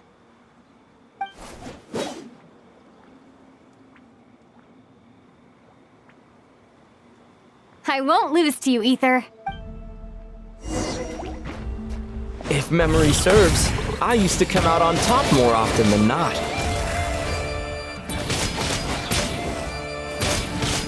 You sure you're alright? Seems your memory's slipping, Ether. Save it. We'll know who's stronger soon enough. Let's see what you've got.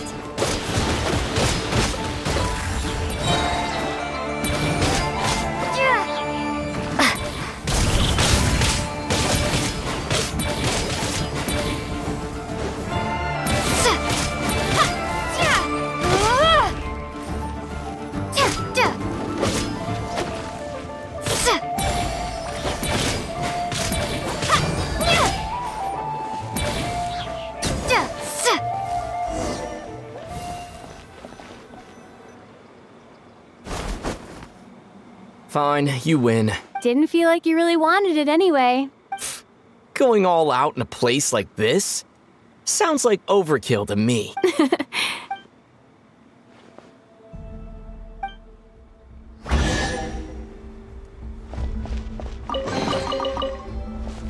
Let's keep moving.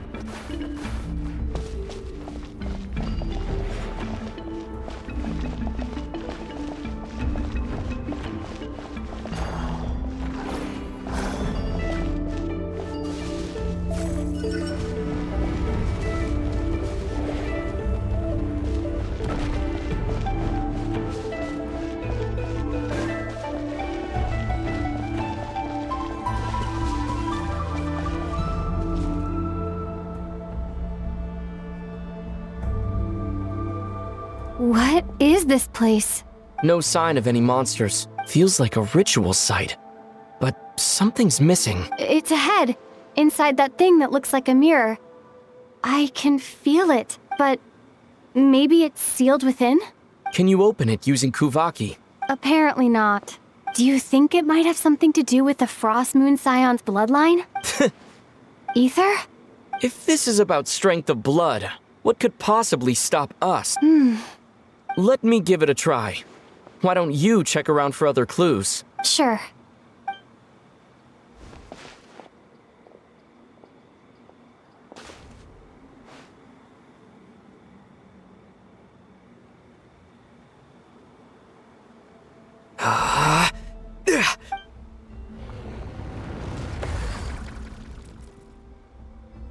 Found it. This should do the trick. Okay.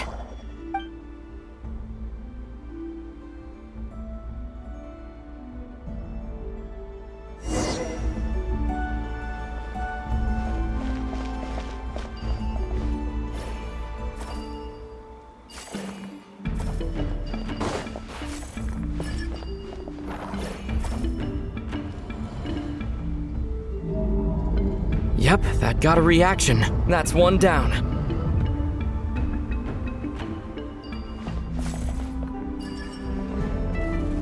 Nicely done.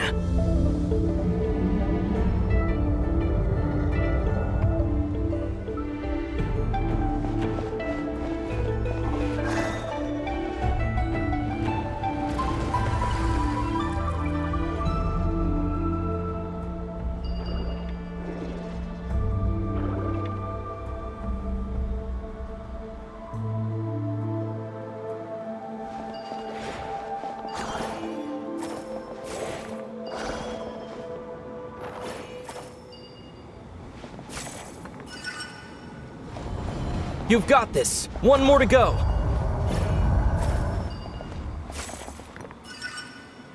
Good work, Lumine.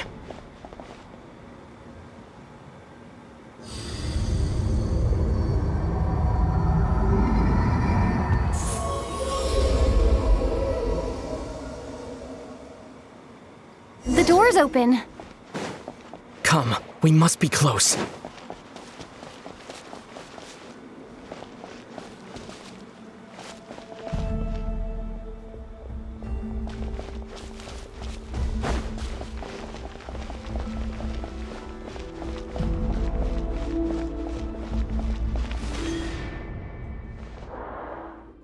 Stay on your toes now. Have you considered that I might be the more experienced between us? Is that so?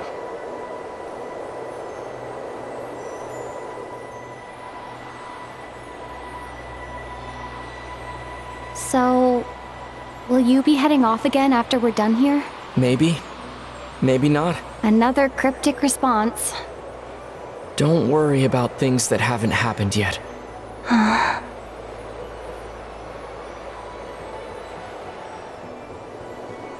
At the end of all this, what do you think we'll find? Whatever it is, we can handle it.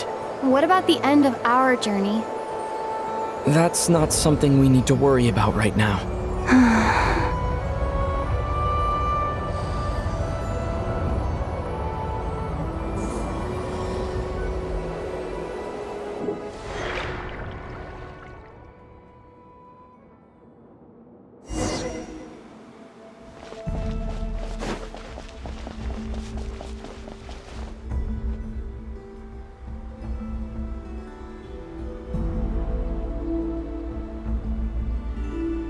Looks like the final trial is just up ahead.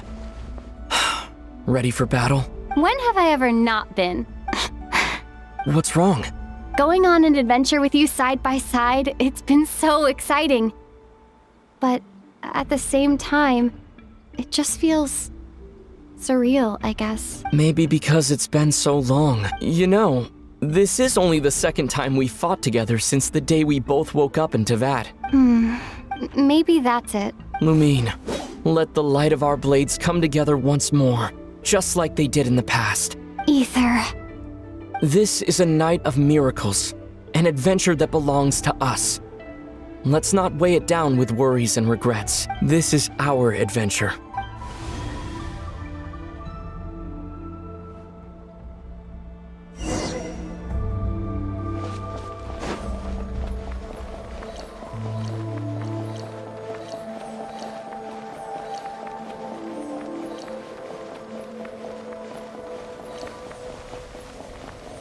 Here goes nothing. Prepare for battle. Stay focused! Dodge its attacks!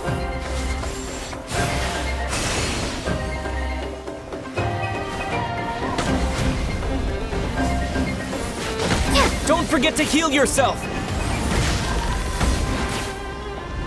Watch out! This is bad.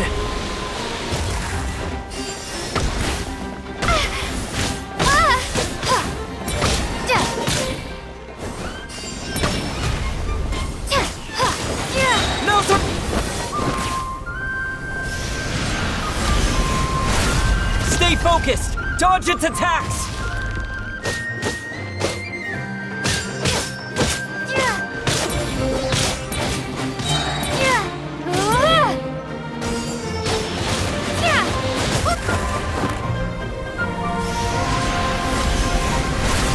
What? Time for the finishing blow!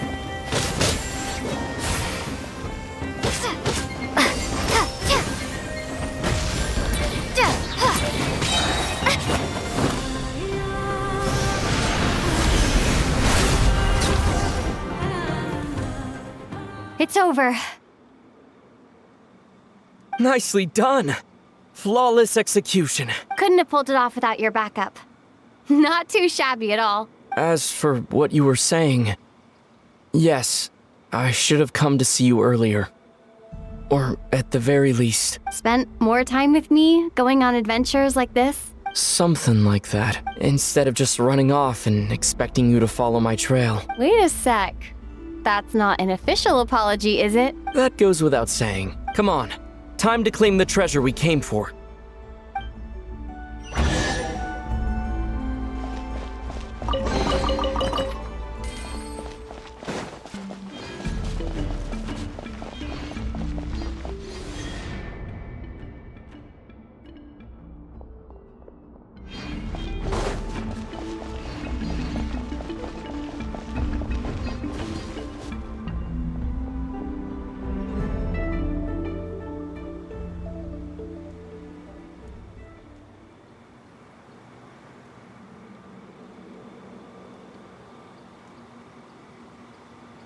So this is the Moon Marrow, the treasure we've been after. All right. Go get it for me, Lumine. It belongs to me. What's wrong, Lumine? After everything we've just been through, you still don't trust me? Don't you want to know the truth too? Just like I do? Rest assured, I'll share the truth with you afterwards. Now go, bring it to me.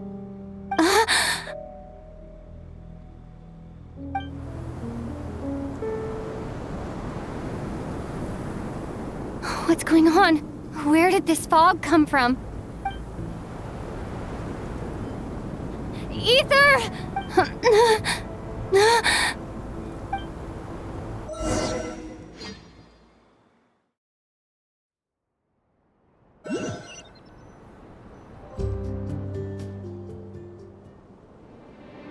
Ether!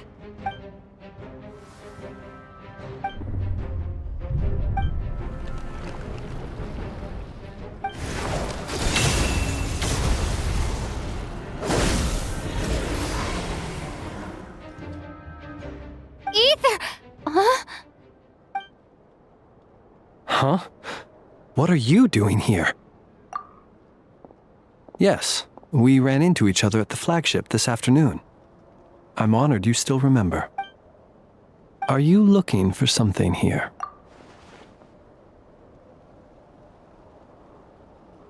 And you just happened to end up surrounded by the Wild Hunt. Sorry, I did not intend to come off as pointing fingers. Indeed, perhaps our courses of action do not differ so greatly. Not exactly. We Lightkeepers are accustomed to patrolling at night, A long-held tradition, you understand. I was just passing by when I noticed that the wild hunt had struck. So I simply did what I am duty-bound to do. As a matter of fact, I just saw someone leaving in quite the hurry.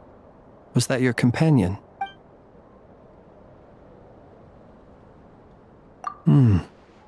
Perhaps I should take my leave now. After all, my patrol isn't over yet. Nodcry is a dangerous place to be at night. I'd advise that you head back soon as well.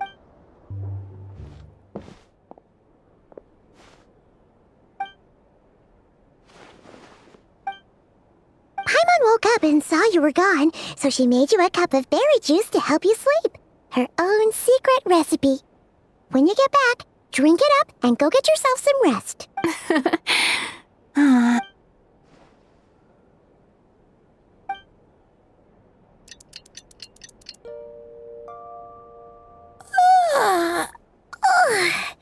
Good morning? If now still counts as morning. When did you get back last night? Did you sleep well? Good to hear. So, where'd you wander off to on your midnight stroll? Anything interesting to see in Nodcry at night? Oh, really? Come on, don't leave Paimon hanging. All right. Guess we'll have to feed your stomach before we feed Paimon's curiosity. Let's go grab something to eat while we talk.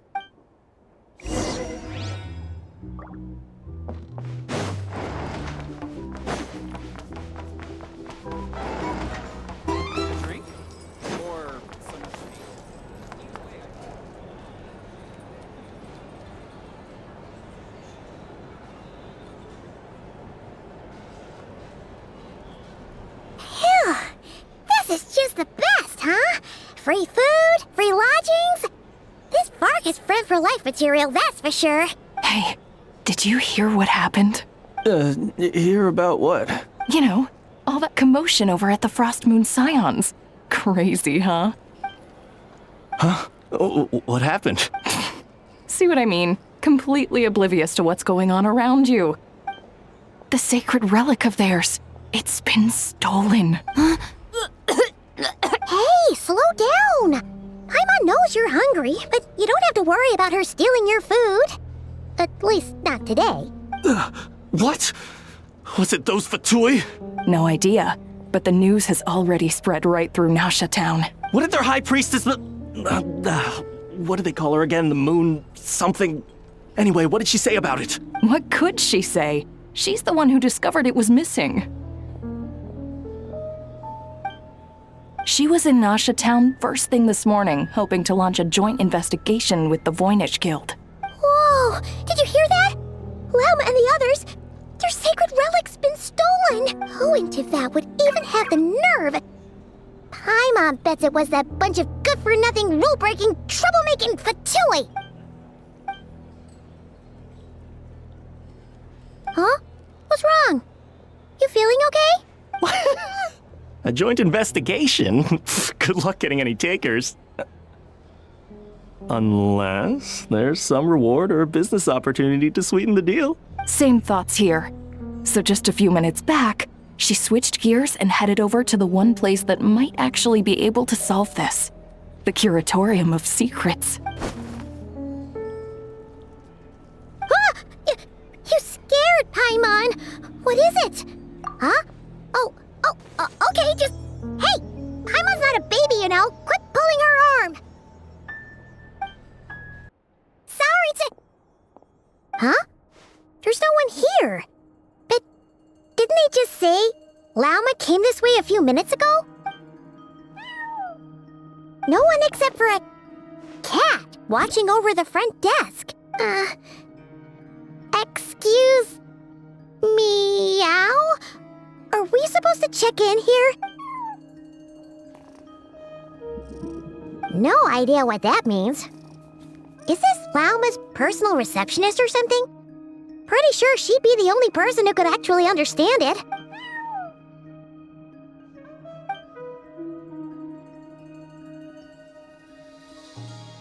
Huh?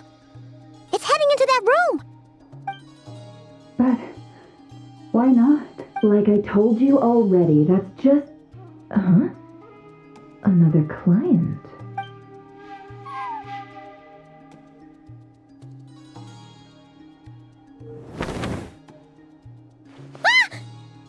So, you were in this room the whole time? Something I can do for you? Traveler. Paimon. Oh, you're acquainted then? Yes. They visited Hisi Island yesterday. We had dinner together. Allow me to introduce you. Traveler, Paimon. This is Nefer, boss of the Curatorium of Secrets. Pleasure to meet you.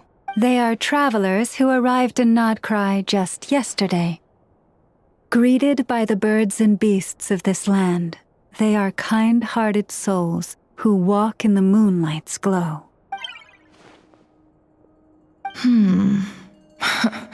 Interesting. Thank you, Lauma, but you need not have introduced them.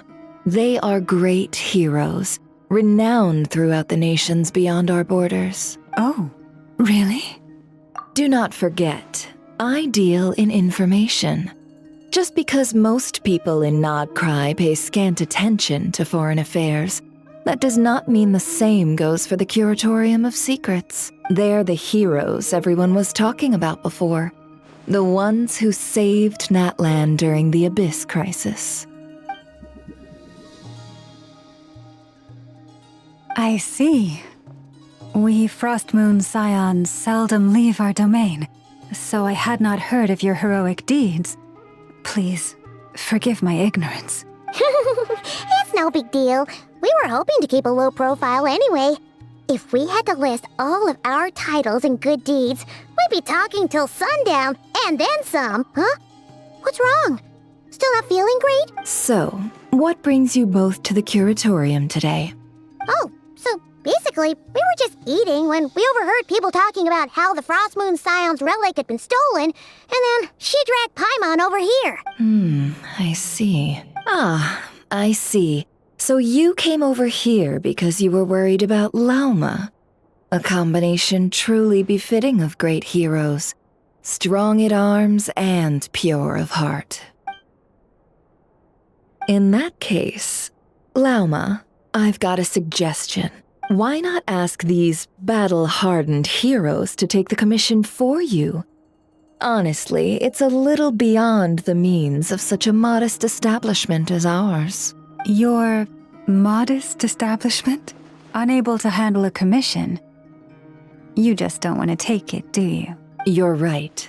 I do not. What kind of commission is this? Surely it's not to recover your stolen relic? Yes, that is it. Recovering the relic is both my duty as a moon chanter and a step toward fulfilling the promise I made the traveler, to help uncover the truth of the past. But Nefer has already declined our commission multiple times, and yet, just as it always has, the moon will continue to illuminate the sky above the Curatorium. Come night or day, may the moon goddess keep you. Enough of that.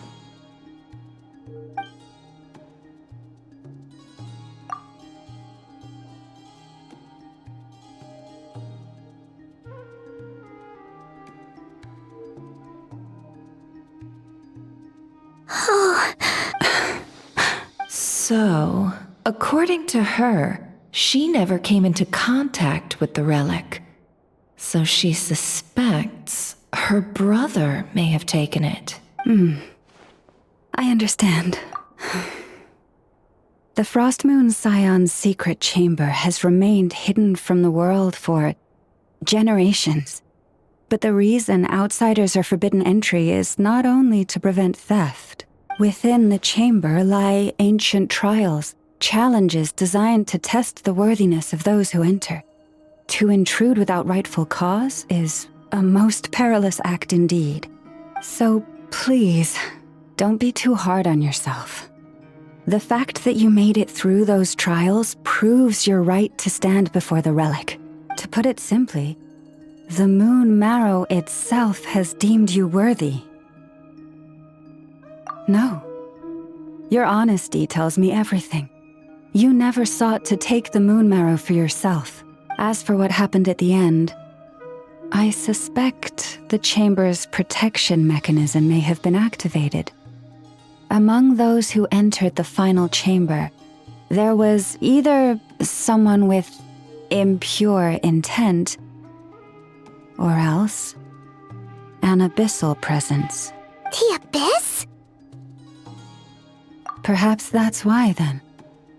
Either way, the moon marrow was taken, and I believe you. So the problem remains the same. I need to recover our relic. See? Didn't I tell you it would all work out in the end? But before everyone starts celebrating, forgive me for asking just one more thing. Are you absolutely sure your brother took the relic? What do you mean? Weren't they the only ones inside at the time? Who knows? Think about it. After your brother broke the seal with abyssal power, what was to stop someone else from following you in there? In theory, nothing. And as it just so happens, I received a tip-off from one of my sources earlier this morning. Word is, today of all days, the Fatui suddenly called off their search for the relic. What? Huh? Why? Well, either they woke up this morning and suddenly decided they'd lost all interest, or... Exactly. Are you wondering if your brother might be in cahoots with the Fatui? Which is why I asked, are you absolutely sure your brother took the relic? Or to put it another way, do you really know your brother? In other words, it's highly likely that the Fatui already have the moon marrow. So, basically, all we need to do is find our way into that Fatui research facility, and we should be able to get to the bottom of this, right? Congratulations, you've found your answer. Looks like the curatorium won't need to lift a finger this time. Well, Lauma, there we are. On behalf of our long-standing cooperation and the great hero by your side, I'll waive your consultation fee. But just this once. You're really not planning on helping us? I think I've helped more than enough already. If we're to stand any chance of infiltrating that facility, we'll need the help of a specialist. Just so you don't get the wrong idea, let me make myself crystal clear.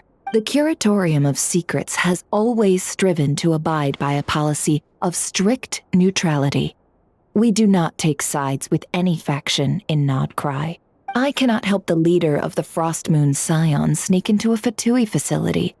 That would make me their enemy. When one of their harbingers asked me to help them infiltrate your territory, I gave them the same answer. No. All right. I understand. But I do have one final request. I promise it's my last. It had better be.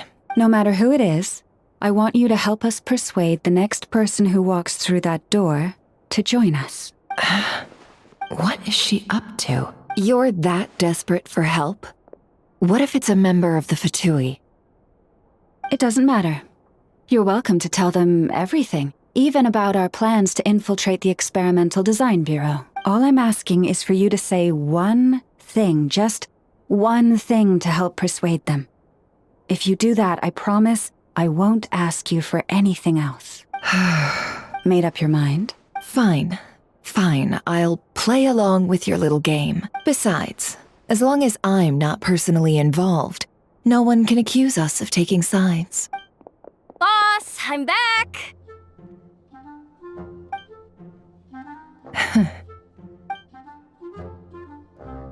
You won't believe the luck I've been having today. Remember you sent me to find that runaway cat, yeah? And you said I'd only be back after dark? Well, guess what? Right after I left the house, this big ibis flew over and the missing cat was right in its claws. And once it got close, it loosened its grip and... Boss, you're meeting clients. I'm so sorry. I'll get out of your way.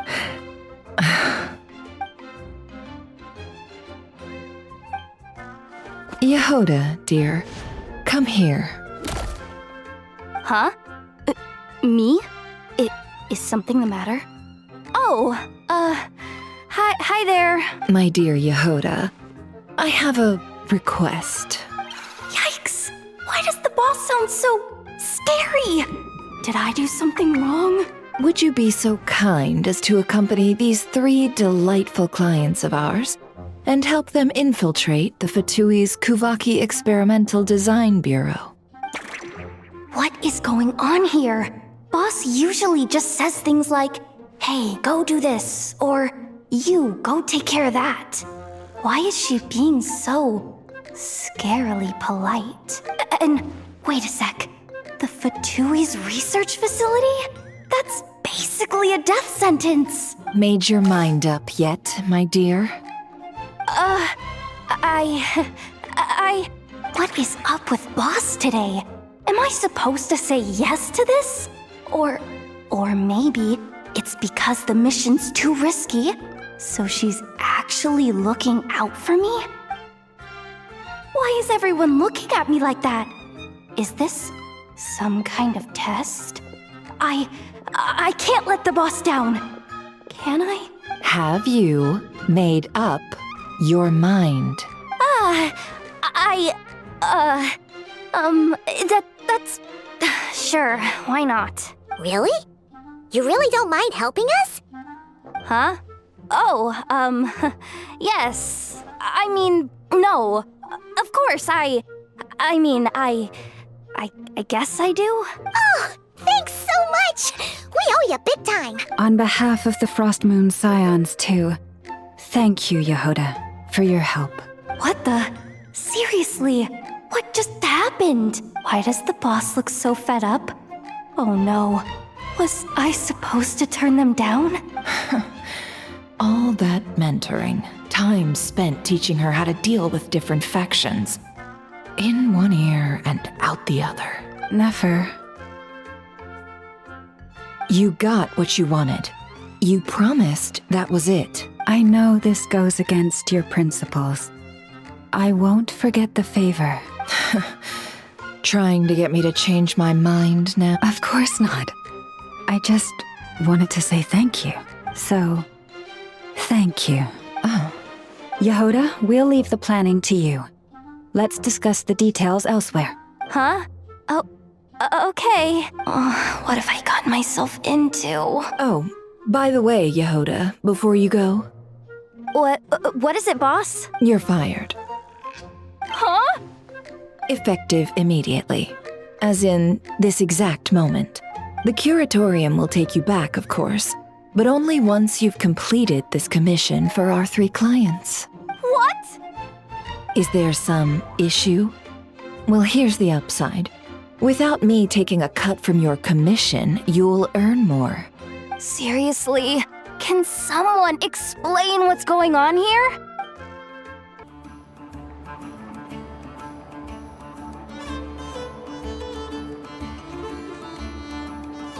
Are we sure Yehoda's alright? She looked totally crushed just now. She'll be fine. She's just in shock. But one thing's for sure. The curatorium's professional standards are beyond question. The fact that she only requested 1 day to prepare says it all. As an apology, I'll ask my animal friends to help her out more often in the future. Also, thank you for being honest with me. It means a lot. Was it really, though? As far as I see it, trusting your family is never wrong. In this case, let's call it a misjudgment. But the truth is, we all make mistakes every now and then. What matters is how we deal with the consequences. So, in return for your sincerity, there's something I'd like to share with the 2 of you as well. Oh? What is it? Perhaps it is something best said under the moon's gentle light. Would the 2 of you meet me on Hisi Island tonight? Oh, it does sound important. You're right, there's too many people here. Somewhere quieter makes a lot more sense. Thank you both for understanding. Then let us meet beneath the moonlight. Lama, we're here! Huh?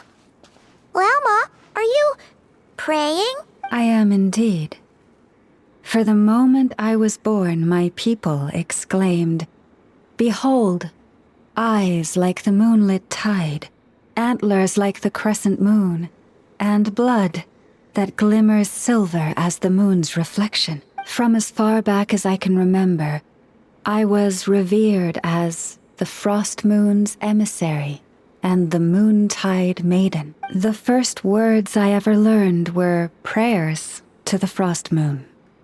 The first gestures, those of our sacred rites. Wow, that must have been tough. Back then, I didn't know any better. It all just seemed so natural. The Frost Moon Scion's bloodline has long since begun to run thin. Nowadays, even those of us with antlers are few and far between, let alone those attuned to the power of Kuvaki. But I...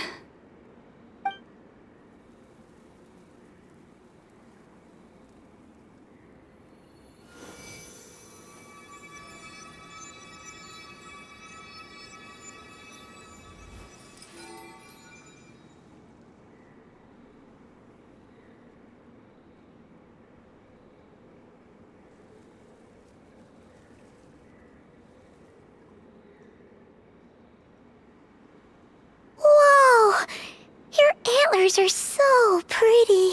They say it's an extraordinarily rare condition. Once in a century, if that. I am unusually sensitive to the moonlight, as well as to the Kuvaki's ebb and flow. As a child, I could barely sleep because of it. Oh no! It was that serious? To others, fluctuations in Kuvaki are something you easily get used to. Like a gentle tide lapping away at the shore. But to me, that same tide is a towering tsunami, a surging swell crashing against me. Of course, as the years went by, I learned how to suppress my senses and my power, enough to keep it all from overwhelming me. But because of that, I also had to walk the path of concealment. Concealment? From the moment I was first taught to pray, my kin would point up to the night sky telling me, "That, Lauma, is the frost moon, the last of the moons, the sole surviving truth." But I would ask them in response, why? Why can't I feel anything from it at all? Later, I came to understand that they simply could not tell where the real tide was coming from. They couldn't sense it. The true moon beyond the sky's veil.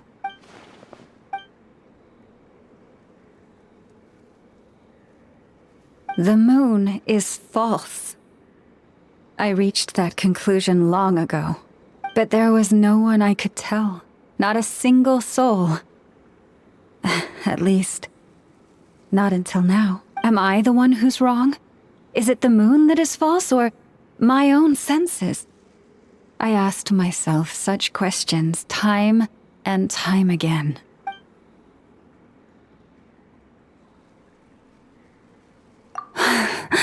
Thank you.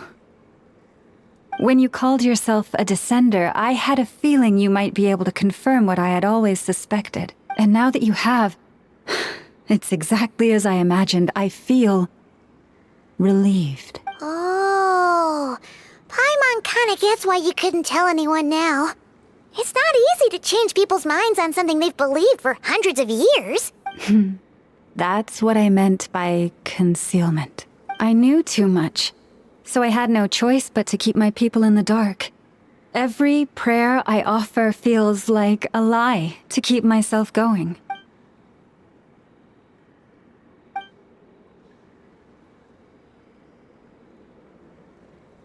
You've already met our Kutar, haven't you? Huh? When was that? And, more importantly, when were you planning on telling Paimon? Ah, no wonder. What did you think of her?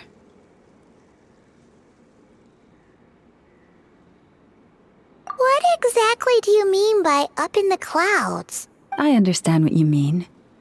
She is quite indifferent to the world outside herself. But I find it hard to hold that against her. Yes, it was shortly after the fall of the ancient moon's remnants.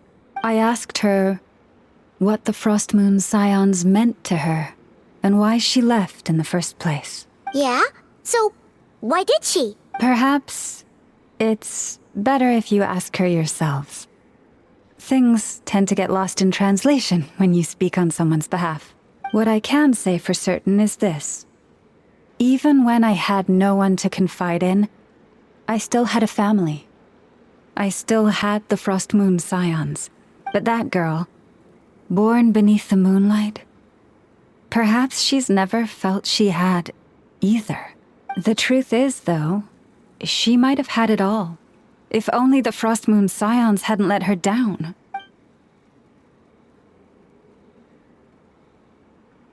The Frost Moon Scions now walk a path of error. They offer their prayers to a false moon, and to a goddess who can no longer answer them. I want to change all that, but with the Fatui closing in on us day by day, the Frost Moon Scions must stand united, now more than ever. I just need to wait for the right moment. Lady Lauma! Lady Lauma! Cappy? Has Cardina's condition deteriorated again? Traveler, Paimon, we'll have to continue this conversation later. We'll come too!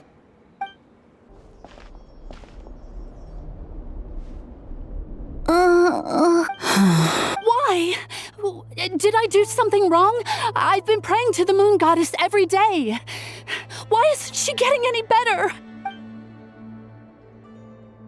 Cappy, I need you to wait outside. I'm about to start her treatment.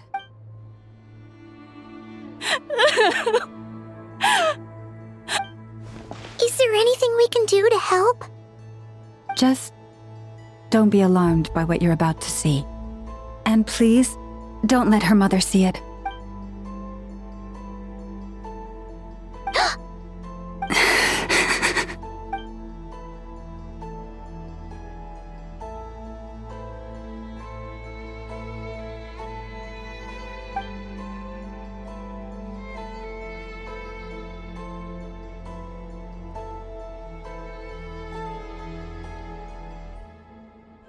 Shh.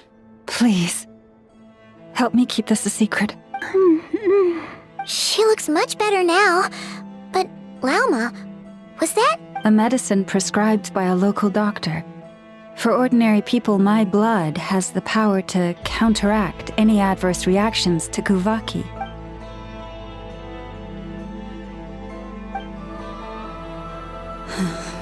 So, now you know another of my little secrets. I had hoped to guide the Scions out of error before Karina's illness reached this stage, but clearly, I was too late.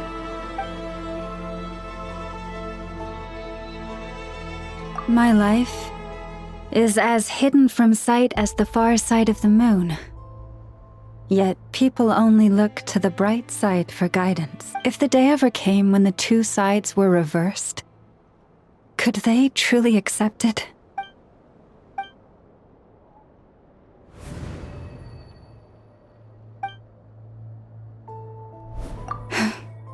Hearing you say that puts my heart at ease. And if there's anything we can do to help the Frost Moon Scions, just let us know. Our priority, right now, is reclaiming our relic from the Fatui. But I now understand that the day I will tell everyone the truth is no longer far off. Wow! Paimon would never have guessed Lauma had all that bottled up inside. Hey! Watch your step! Ah! What's wrong? Oh, you scared Paimon. You scared me there too. Almost stepped right into one of my traps. A trap? Why would you leave a trap somewhere like this? Well, it's not like this is a main path. And besides, we Frost Moon Scions would recognize it instantly. Alright.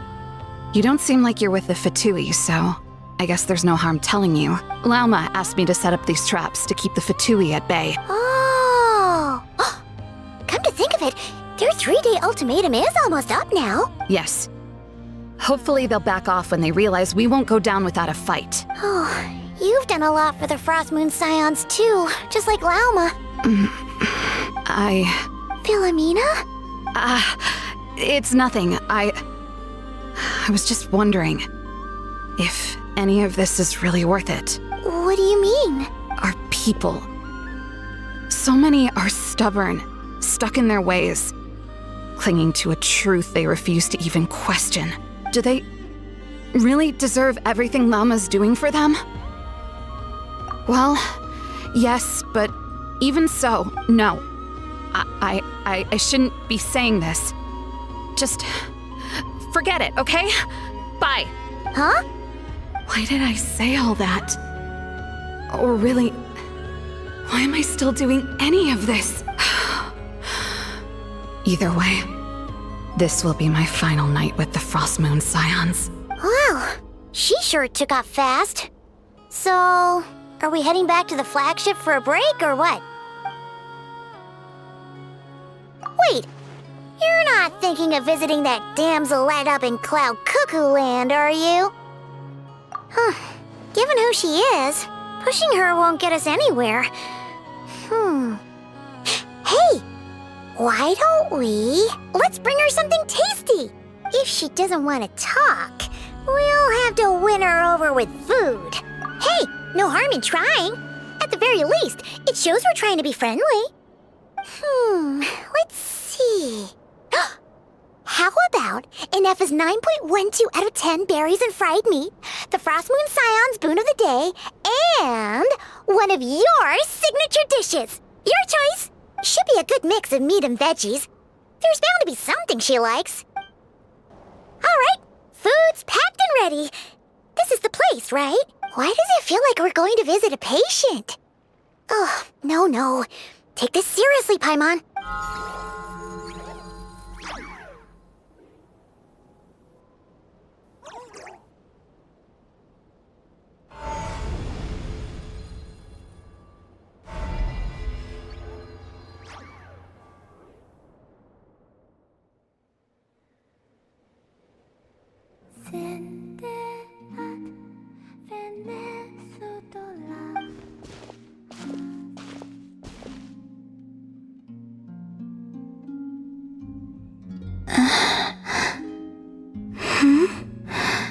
Remind me, who are you again? A different one floats by your side today. A different one? What's that even supposed to mean? Oh, there goes Paimon's perfect conversation starter. Hi there! Paimon is Paimon, and this is the Traveler.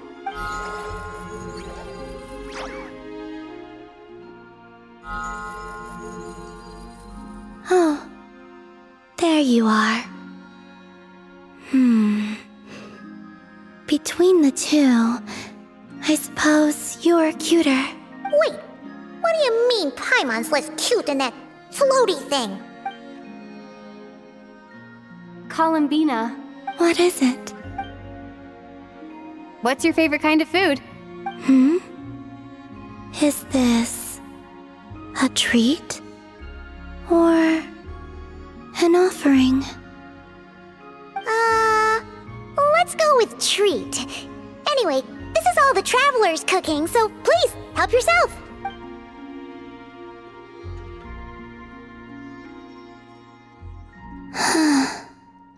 Oh, that wasn't exactly a yes, but she didn't turn it down either.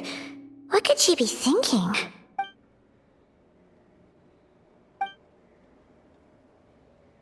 So, what do you want to ask?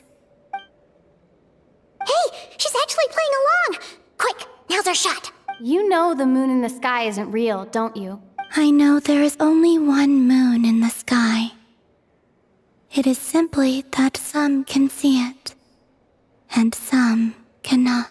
What does it mean to you? The missing prologue. What?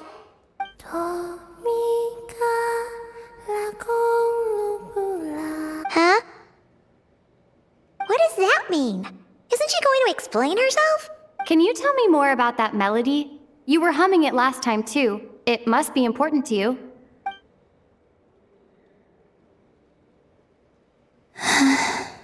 It is all I remember from the moment of my birth. A melody. A few lines of lyrics. Like a lullaby from a foggy dream. Oh, so who was singing it? I do not know. I have nothing else. Just that song. Huh? And the Frost Moon Scions who found me. They had nothing either, but hope. Before I even knew what was happening, they were already calling me their goddess. And I had no reason to decline. Like two lost infants unknowingly exchanged, I adopted their faith, and in return, they adopted me. But my adoption drops you into the story halfway through. What came before was scribbled onto the wrong pages, never even bound into the book. That sense of something missing only served to nurture their greed and doubt.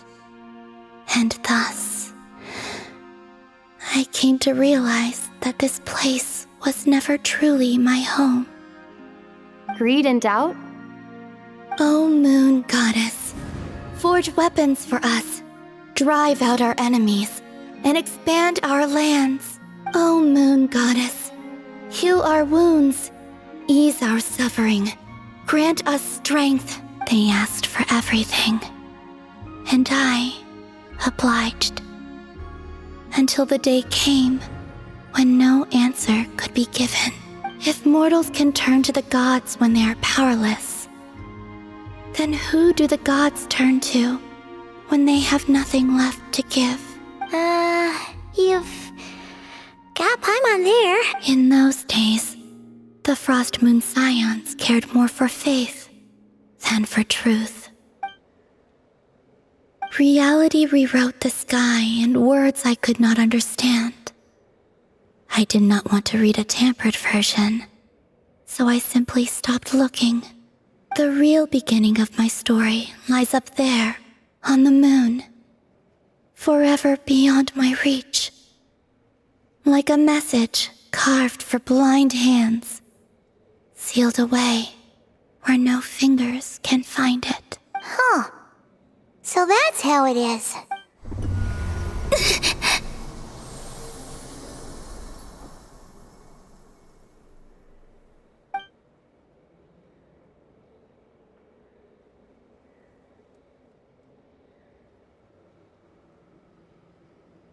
What's wrong?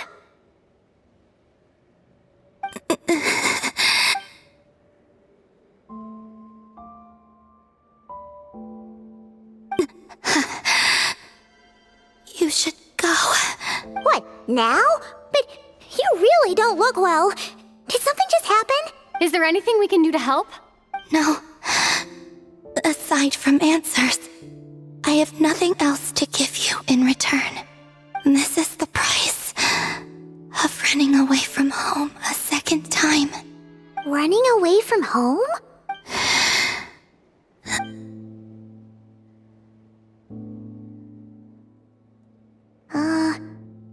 Is she heading towards the food? Did all of Paimon's questions make her hungry? Do you still have many questions? I know I should offer more in return for your kindness, but I'm feeling a little worn out. Oh, we're so sorry about that. The Tsaritsa was right. Freedom always comes with a price. She said I could treat the Fatui as a second family, a second home. But in the end, they were no different. All they wanted in truth was my power as the Moon Goddess. I'd rather not dwell on such unhappy memories.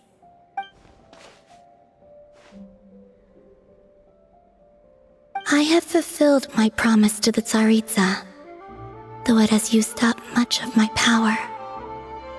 So you see, this has nothing to do with betrayal. So, you're just staying here for now, resting and recovering your strength? Yes. What about these flowers? They have grown in Nodcry for many generations. They're highly sensitive to the ebb and flow of Kuvaki.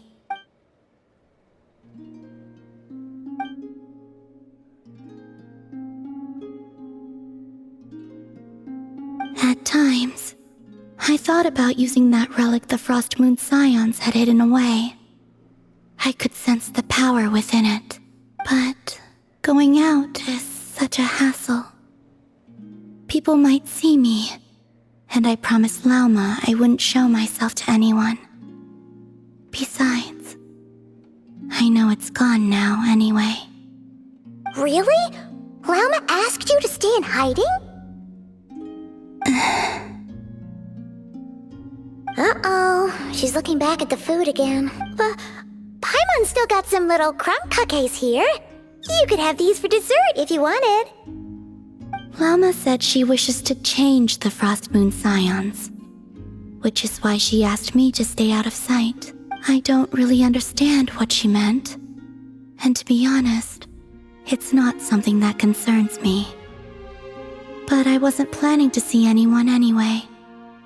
If they found their way here themselves, that's hardly my fault.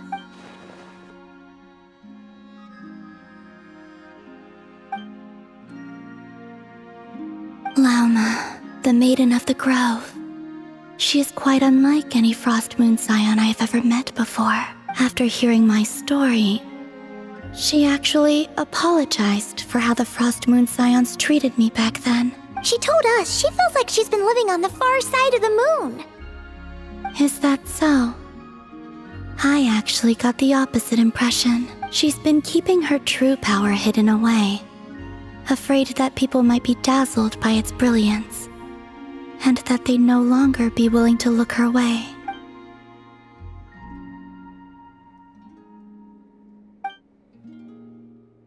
So, what do you wish for now? I wish to return to the moon, to the home where my story is written right now. That is all I wish for.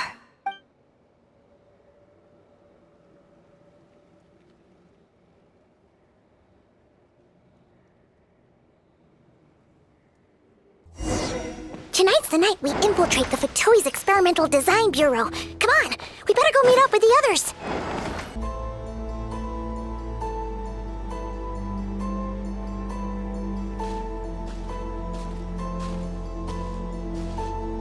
Huh? How come you're here by yourself, Lauma? Where's Yehoda? I haven't seen her. Seriously? Don't tell Paimon she's ditched us on our first mission together. I don't believe so. Nefer and I have our differences, but that shouldn't interfere with our shared objective. Recovering the relic is my duty.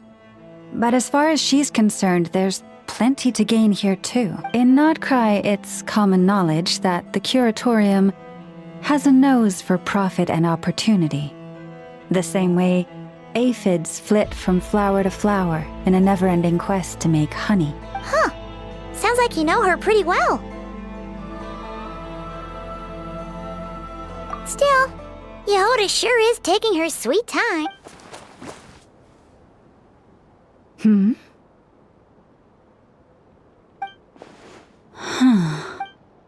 I believe we may have misjudged and underestimated Miss Yehoda. Huh?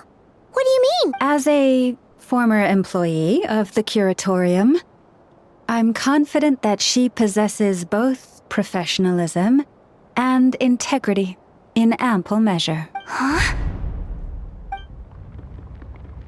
Huh? What was that noise? The sound of a wavering conscience, perhaps? Whoa! Something just fell down. Hello, everybody! What kind of an entrance is that?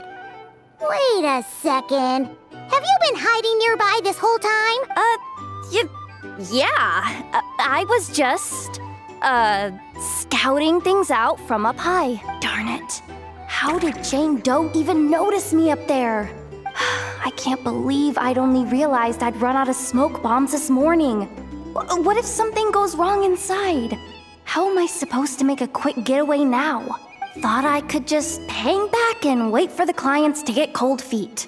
But nope, turns out they're all completely fearless. Don't they know how scary the Fatui are? Really sorry everyone. Truth is, just as I was heading out this morning, I discovered I'd run out of a super important, completely essential, absolutely indispensable piece of equipment. So what are we gonna do? Well, as I see it, there are two options. Plan A is we take a detour to Nasha Town to restock. Though who knows if any shops will still be open this late. Plan B is we call it quits right here. Disband the team and I'll go home. My place is only like a 10-minute walk from here, so personally, I vote Plan B. Bada bing, bada boom. Maximum efficiency, minimal effort. Don't try to solve your problems by running away. Not a fan of either? Then I guess our only option is to fall back on Plan J. That's J for Yehoda, by the way. Why didn't you just tell us that was an option in the first place? Come on, that would have totally ruined the surprise. Boss pulls this trick all the time, and it's always the clueless ones who end up praising her to the skies. Feels like you just threw shade at a whole lot of people. I have faith in your professionalism, Yehoda. You don't need those flashy tricks. Your abilities alone are more than enough to earn our respect. Huh. This Jane Doe sure has an eye for talent. Speaking of which, maybe it's time I started calling her something nicer? You really mean that, Jane? Laumado? I do. I'll tell you what, it's not every day you get to work alongside such considerate clients. I have a feeling we're gonna make a great team. Plan J is this. We find our way in through the freight access on the facility's east side. It's tucked away from view, and security's lighter at night. I've prepared some special gadgets too, so we should be ready for anything. If we want this to go without a hitch, we'll need to work together every step of the way. So everyone, stick close behind me. Now that finally sounds like a real pro talking. Hey, you saying I didn't before? Kinda, yeah. You... Never mind. A top-tier treasure hunter like me never lets the naysayers get to her. All right, let's go over what we agreed on yesterday. The goal of infiltrating the Kuvaki Experimental Design Bureau is to locate and, if possible, recover the relic that the Fatui stole. We also need to figure out why they built the facility in the first place. I'm worried that they've set their sights on the ancient moon's remnants on Hisi Island too. Well, now that we've got a plan, time to get this show on the road. Everyone ready? Yeah? Then, let's move. All right then, let's get this job done.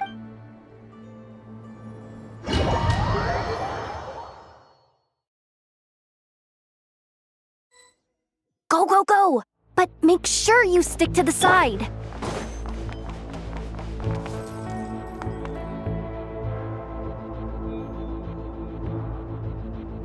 Just as I thought. There's a gate controlling access from the outside. Good thing I brought this keycard, huh? Well, technically I stole it. But no need to tell them that, right? Blame that chump who thought it was a good idea to get wasted at the flagship during work hours. Ooh, is it top-level clearance? Course, that goes without saying. Let me read it out loud for you. Fatui Experimental Design Bureau number 183574, maximum clearance, maintenance intern. That doesn't sound very top-level to Paimon. Never underestimate interns. Even the most legendary of thieves started out as rookie pickpockets, you know? Besides, if it wasn't for this person's selfless generosity, we wouldn't be able to just waltz in like this, would we? Feels like you're trying really hard to change the subject. Allow me to teach you the first rule of treasure hunting. First and foremost, Use every resource at your disposal.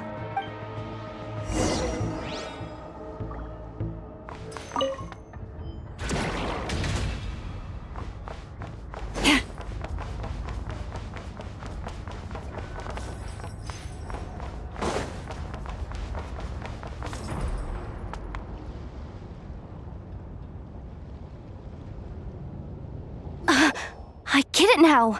It's like a pair of light bulbs just lit up in my head. What did you just get? The blue light, aka Plan A, is telling me to take the path along the left side. It'll be a lot stealthier, but that might mean a bit of a detour. The red light, aka Plan B, is saying, just charge straight in. But that'll mean dealing with, like, a dozen sentry bots already powering up. Although, I might be able to switch them to training mode. Their attacks will be weaker, but we'll still be in for a fight. Can't you just put them in sleep mode? Hey, I told you, I'm just a maintenance intern. Give the new recruits some time and space to blossom, will ya? We're still pretty close to the entrance. Surely they'll call the whole thing off once they see what these bots can do. Anyway, I say we go with Plan B. Either way, I won't be doing any of the fighting, so the shorter route sounds good to me. If we can avoid fighting at this stage, we should. Plan J is to call it a night so we can all make it back to bed before sunrise. After all, the deeper we go, the more dangerous this is gonna get. So we might as well give up while we still can. Well, all right then. Just don't forget, whatever you do, don't let those recon bots spot you. Let's see. No kidding. Anefa told me about something like this before. I can't believe that dumb robot actually helped me out for once. All you gotta do is this, and the recon bots will be reassigned to another position. That way, when it's time to move forward, the path will be clear. Which reminds me, it's about time I taught you the third rule of treasure hunting. Go with the flow. What about the second one? You skipped that one. Huh? Did I? Oh geez, must have gotten them muddled again. I mean, the second rule is exactly the same as the first. Guess that's what you meant by going with the flow, huh?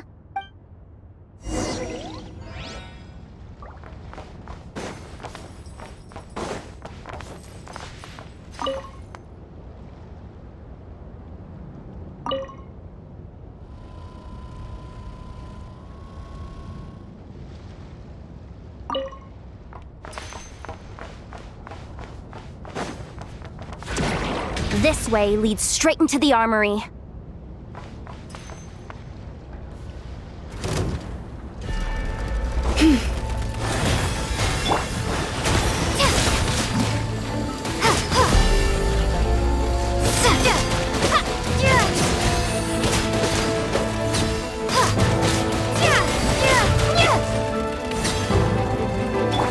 Branch into song.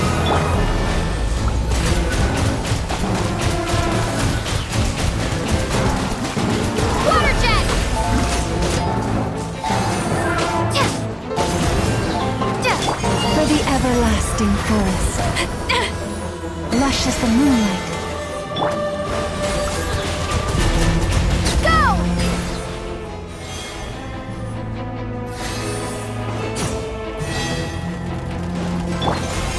Receive my blessing.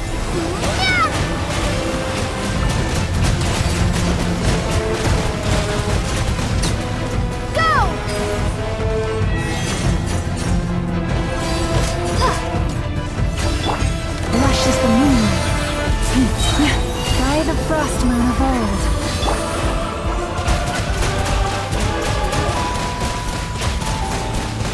Water jet!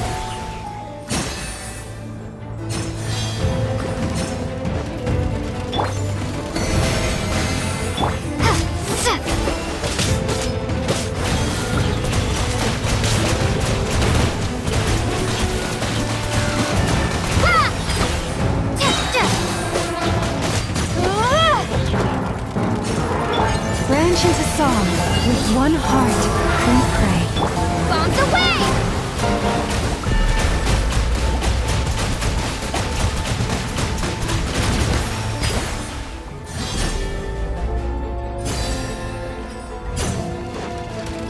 Receive my blessing.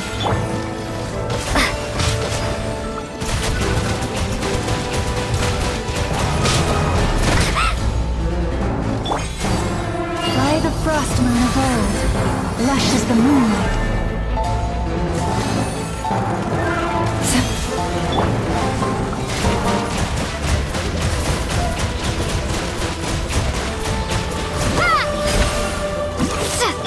Receive my blessing.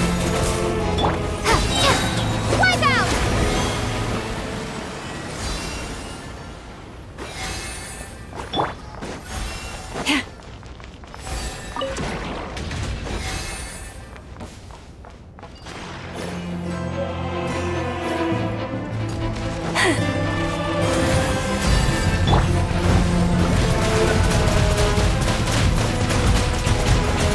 Water jet!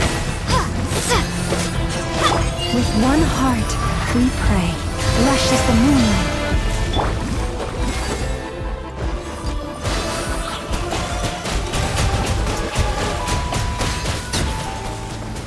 Go!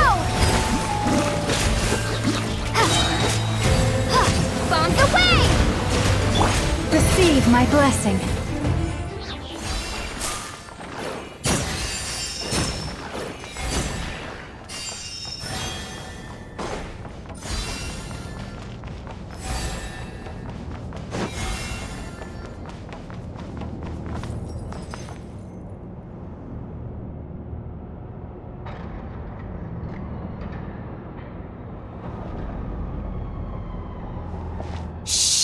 There's someone up ahead! Has the lockdown been initiated? Move it, soldier! The cargo has already been transferred. The lockdown procedure is complete, Commander. That sector is now fully sealed. The night shift. Just our luck. Don't they usually handle deliveries during the daytime? There's not supposed to be anyone here. We've come this far already, and they're really trying their best. If I suggest backing out again, it's not gonna look good. Come on, brain. Think!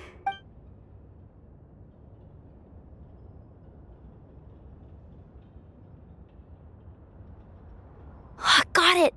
The freight shaft to the upper levels. We might have a shot there. Let me see. Huh? The recon bot in the middle's not responding? A double lock failsafe? We've been outfoxed. Stay calm. Stay calm. One step at a time. Let's just find a way across first.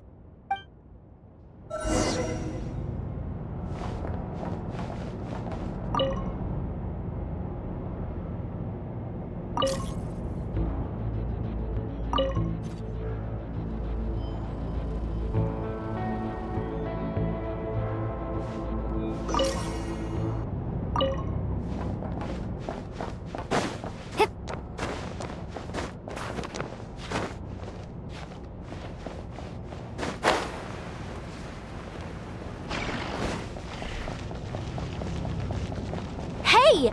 Another control terminal!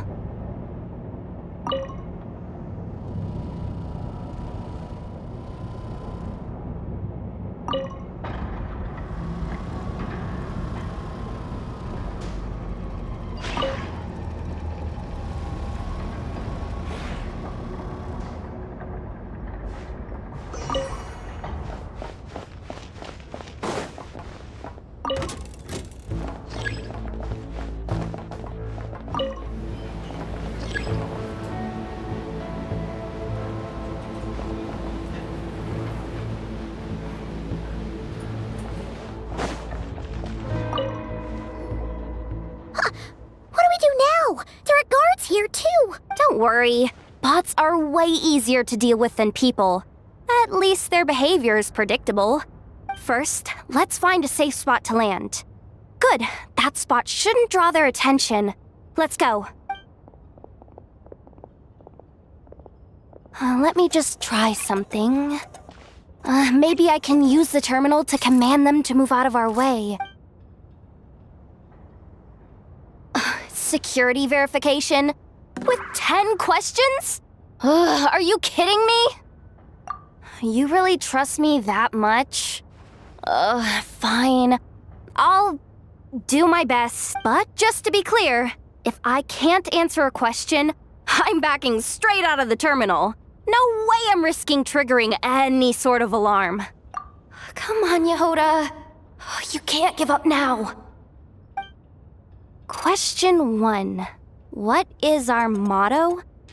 Oh, I know this one.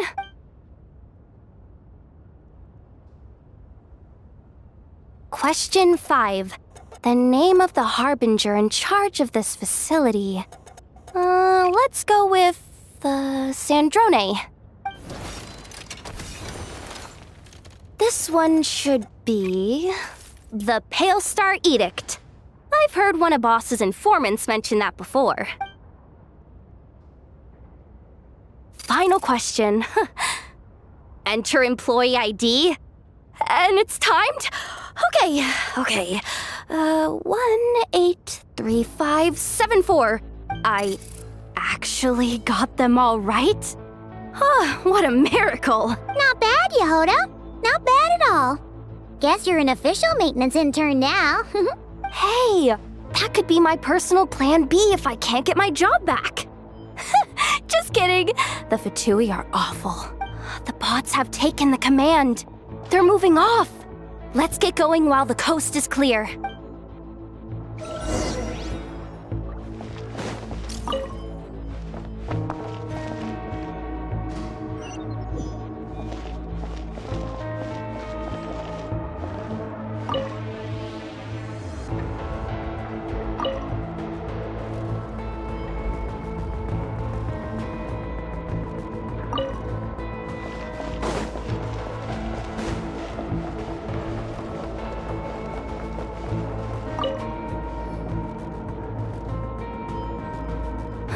Didn't think they'd even cut off the supply of Kuvhaki.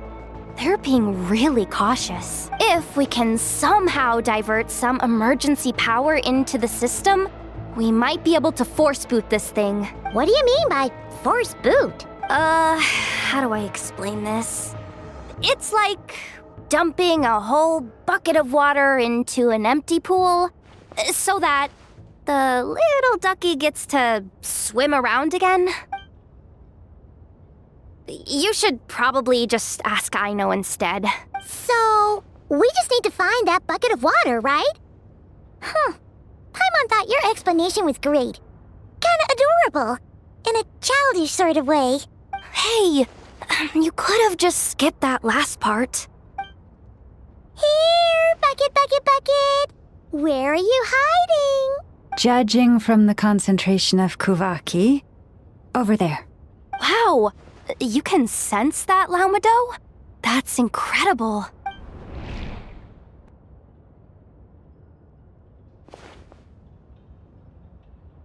Let's move the recon bots above them out of the way first.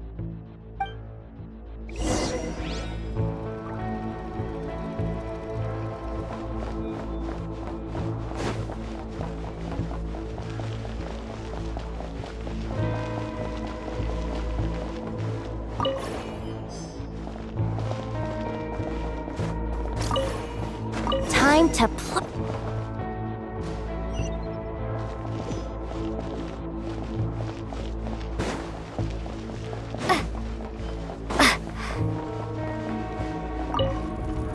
Up and running at last. Let's hope nothing else goes wrong. Please, everyone, step inside. Oh, it's so dark in here. Well, it is a cargo crate after all. No point in being picky about lighting at this point. Something sharp and pointy just poked me in the back! Sorry. That was probably just my antlers. It's pretty cramped in here, so I had to crouch down. Oh, having antlers must be inconvenient at times like these. What's going on? Don't tell me something's gone wrong already. looks like there was only enough juice in the emergency power supply to lift us this far up. Ugh. Awkward. Am I gonna get docked for this? Based on the boss's policy of docking pay for every screw-up, No, wait a sec. I've already been fired. Doesn't look like it's moving again anytime soon. I think we can get through if we follow the ventilation duct along the outer wall. The entrance has gotta be somewhere. Don't worry, this was totally part of the plan.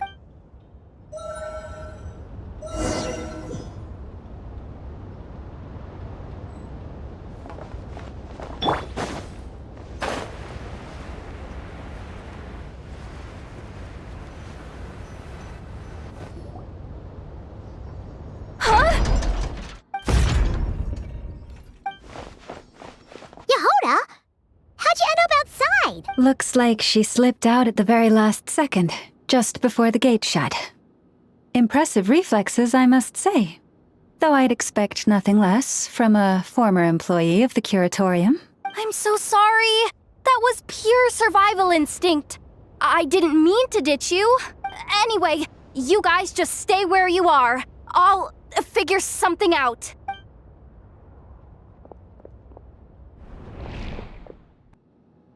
Hey, there's a terminal nearby. Hang tight! Can you hear me now? The duct security protocol has been triggered. The gate must have dropped when it detected a living presence.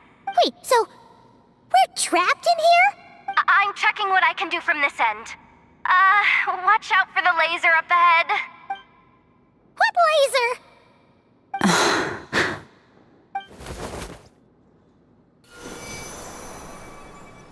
Oh, we see it now. Good thing we didn't move. Got it. I think I understand the situation. Hang in there. Just one moment. This is killing me, but I think I've got it. I can try adjusting the direction of the Kuvaki flow inside the duct. If I've got this right, you might just be able to dodge the lasers by utilizing the Kuvaki's pull in reverse. Oh, Paimon thinks she gets what you mean. But I can't see where you are from here, so I'll need your constant input. Just tell me what to do. I'll follow your lead.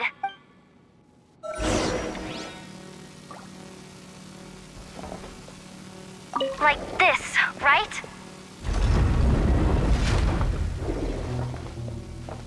So, wanna grab dinner after our shift? Like this, right? How about the flagship? Too far. And besides, we're not exactly in with the locals.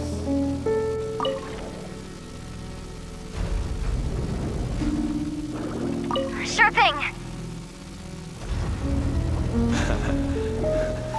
Then how about the staff cafeteria? Brimming with bright ideas, aren't we? Oh, we made it to the other side. And all thanks to Yehoda. Well, but the gate hasn't opened. How's she gonna meet up with us? Yehoda! No irregularities detected in the duct. Confirm. Just confirm the command already, you useless excuse for a terminal. You piece of robo-junk, you mindless pile of scrap. What the? Insufficient clearance? Of course, I don't have the clearance! You oversized... Ow! Go with the flow, Yehoda. Go with the flow. If the others make progress, that's great. But you can't bank on it.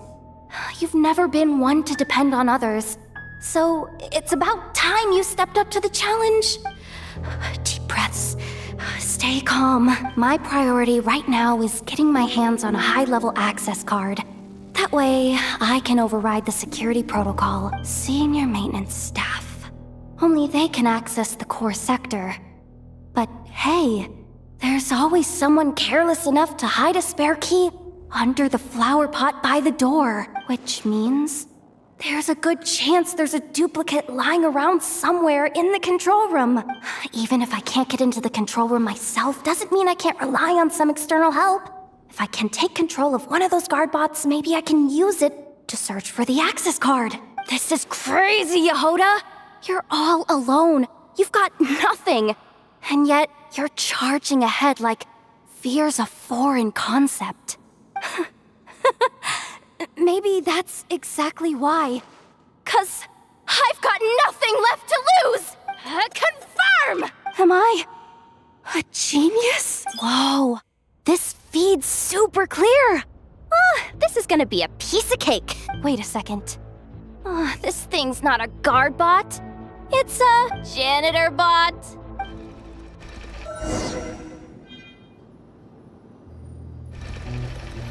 You think Marionette even knows what we do down here? She seems to spend all day either holed up in her lab or out doing the rounds. It's still a mess over there. Go clean it up. Why? Planning to skim a little off the top? No, nothing like that. Just wondering if anyone would actually notice if we didn't show up from time to time.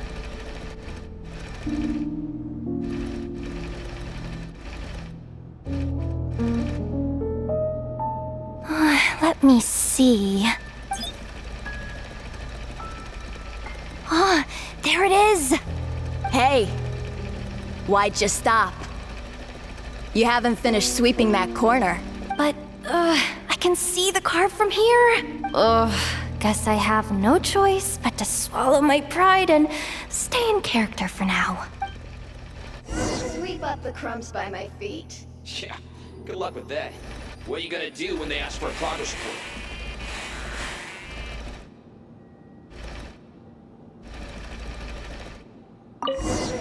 There's coffee stains at the bottom of the steps. No slacking! Sucks though. Finally sent somewhere warmer than Snezhnaya. Yet we barely get to see the outside world. Come on. Where's that bot passage when you need it? There! The terminal's just ahead. Clean this spot too. I saw you sleeping.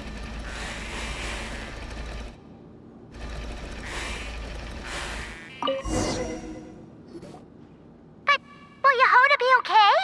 Paimon! She said she'd use every resource at her disposal, so let's have some faith in her abilities.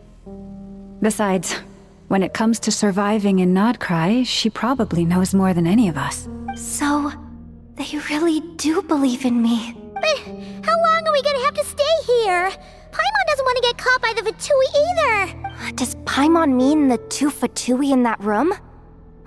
Let me see if there's a way to distract them. Wait, did you hear that? Huh? The alarm? What's going on? Let's go check it out. This looks like somewhere important, but there's nothing here. Hey guys! It's me! Yehoda, are you okay? I'm fine. I managed to swipe a high-level access card and triggered an alarm to draw the guards off. But we don't have much time.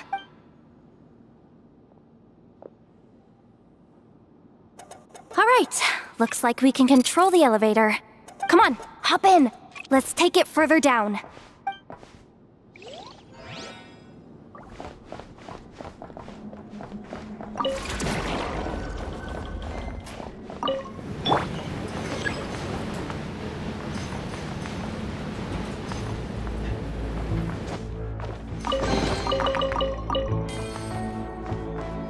We should be able to use the terminal to move the drawbridge. Here's the access card. I'll keep watch while you handle the controls.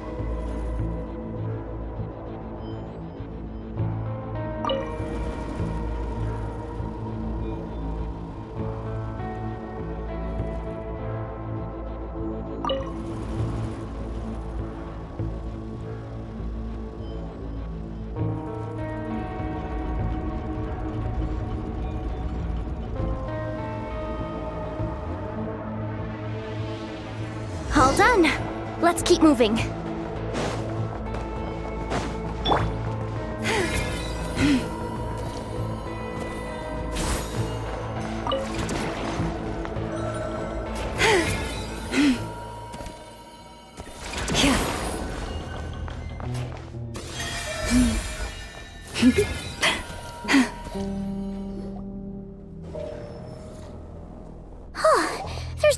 here! That's good news for us. Let's head inside. Looks like a rest area for the Fatui Zaprichniki. Huh? The terminal's still on? Huh. Looks like that good news is now half good news, half bad news. What do you mean? Well, it seems like that alarm I just triggered was so high level that even the guards in the rest area went to investigate. That's the good news, by the way. And what's the bad news? The bad news is that once they realize it was a false alarm, they're bound to circle back and check this floor. And then we're toast. So we've got to move fast here. If you need me to run a quick search, say the word. Analysis of Kuvaki extracted from the moon marrow suggests that its energy core bears some close relation to the power of the former Three Moon Sisters. It is suspected that there is a link between the Frost Moon Scion's hidden relic and the shattered remnants of the Eternal Moon. Come on, none of this is important right now. Just tell us where you hid the darn thing. Access denied. You do not have permission to view this data? Even with a high-level access card? Who does have permission then? Good idea. Pulling it right away. Wow. What's with that huge hollow structure down below? That might just be it. Secluded, out of the way. Exactly the sort of place they might be keeping the relic.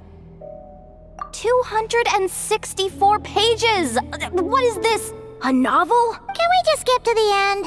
I'm flipping through it as we speak. Kuvaki. A weapon. Seems like the Fatui and Snezhnaya are trying to harness the power of the Light Realm to build some kind of weapon.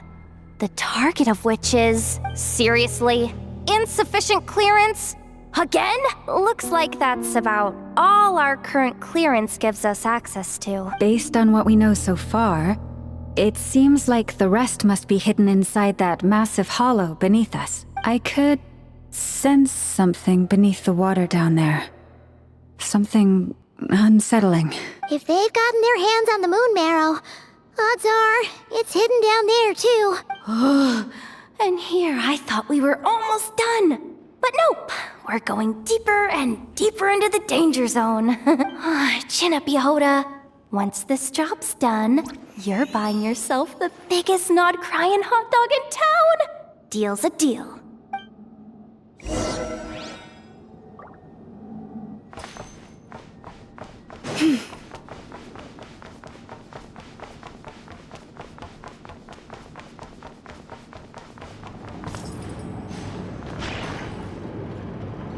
Watch out for that defense bot! It's aiming right at us! You'll have to use Kuvaki to deflect its attacks back the way they came!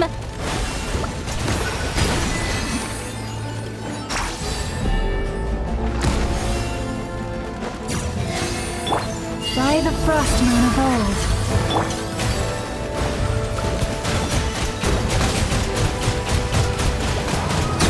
Water jet!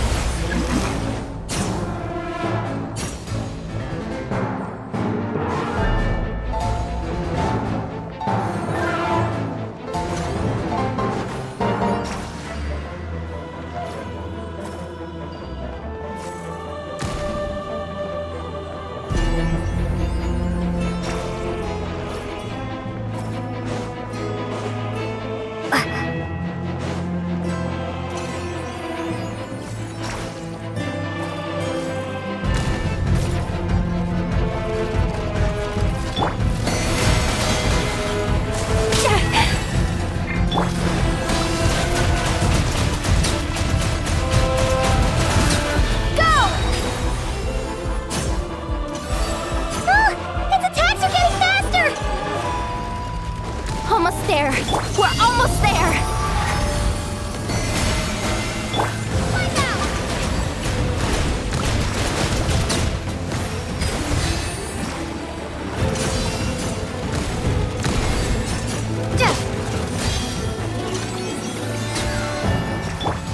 attention to song.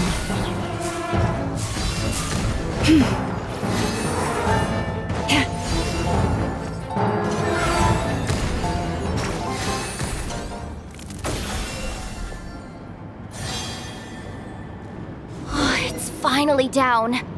Quick, let's hurry down to the lower level before we're spotted.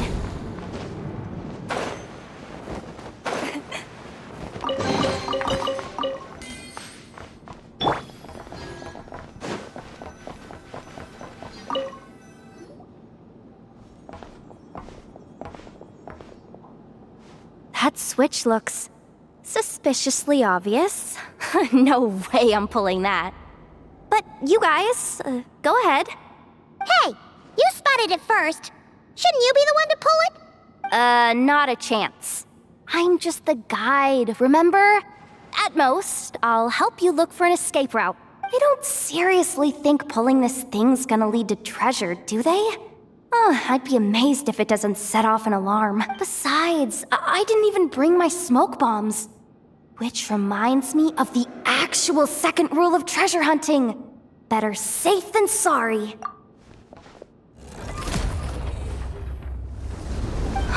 The ground, it's shaking.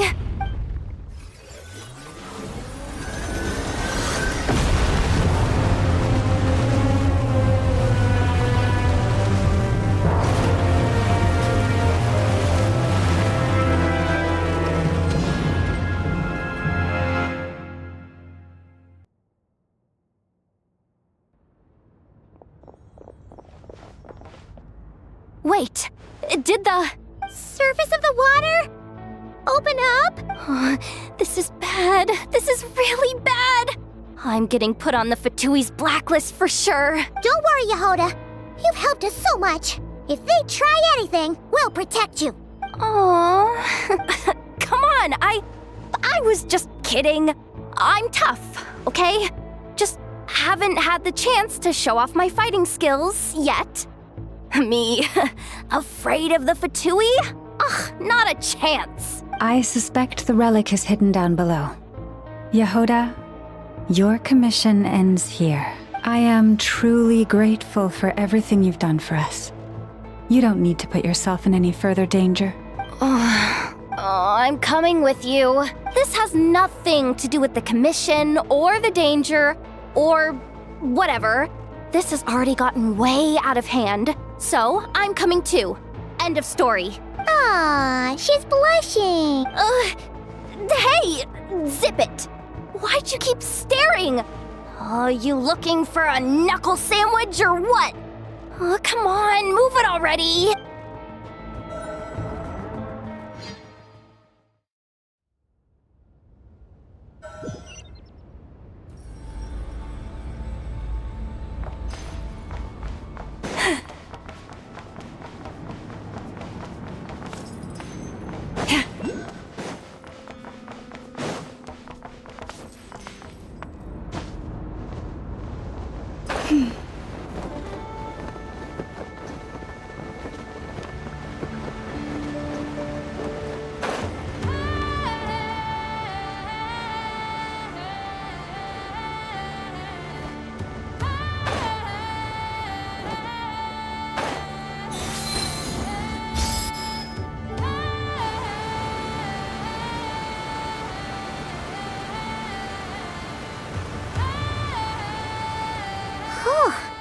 It's really deep down here. What is this place? We're standing on another fragment of the ancient moon's remnants. So this was the source of the Kuvaki I sensed earlier. Wait, what? So the Fatui had it hidden underwater this whole time? This gigantic... Yehoda, you've been kinda quiet since we got down here. What? Me? Have I? It's nothing. Really? We're doomed. How are we even supposed to get back up from here? Oh, my grappling hook's not nearly long enough. And if someone spots us here after all that commotion, we'll be sitting ducks. Oh no! That door's opening! Please don't say it's the Fatui! No, please, no! We finally made it here, and we're so close to getting the job done! I didn't risk my neck just to die before I've even had a chance to spend my reward! What happened? Why did the underwater barrier open? How could this be? Huh? Lauma? And you guys? Wilhelmina? What's going on here? Looks like there's no point trying to hide it anymore. What are you talking about? I thought you might come, but I didn't expect to see you here so soon. Forget it. The Moon Marrow isn't here. You joined the Fatui? Yes. When? The day I could no longer bear to live a lie. At first, the Fatui wouldn't accept me. But then, one of their harbingers noticed me and said she'd give me a chance.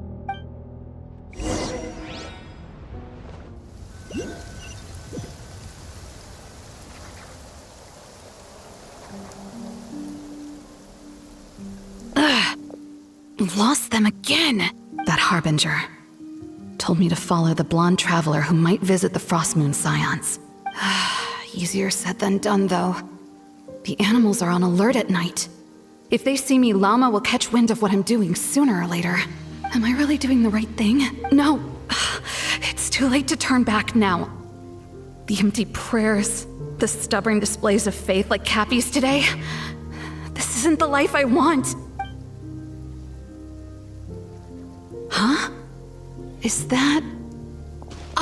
the Traveler's back. I won't let her slip away this time.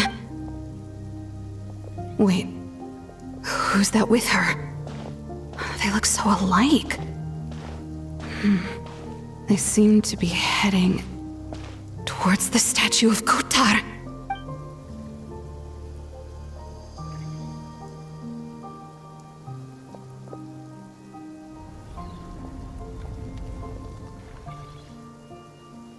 They've opened the secret chamber? But wasn't it meant to be sealed? Wait a second. The Moon Marrow! Surely they're not after the Moon Marrow. I'd better go report this straight to... Hold on. If they do actually make it to the final room, then maybe I'll be able to get my hands on the relic. The one thing the Fatui have been after this whole time. If someone's going to take it, it might as well be me. This could be my ticket to joining them.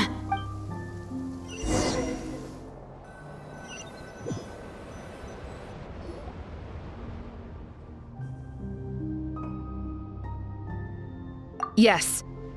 And in your final moment of hesitation, I took the chance. And then you gave it to the Fatui? But when we talked to you before, you seemed so genuinely worried about Lauma. Because I thought she was as fed up with the Frostmoon Scions as I was. We grew up together, Llama. I know you were chosen to be the next Moon Chanter when you were just a child. They never gave you a choice in that. I saw the look in your eyes when you were treating that child. That sense of helplessness.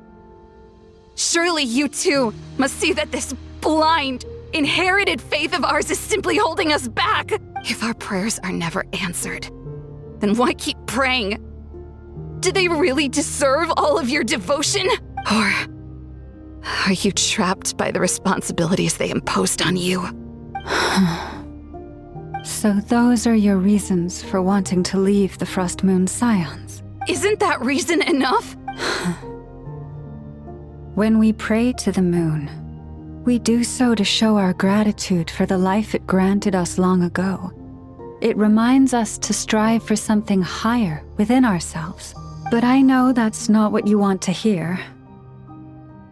You're right, Wilhelmina. I have indeed kept secrets from you. I knew it. You don't want to be the Moon Chanter, do you? No, that's not it. I'm talking about the fact that the moon in the sky isn't real. What? You're saying... Huh? I've completely lost the thread now. Oh, do we really have to do this here?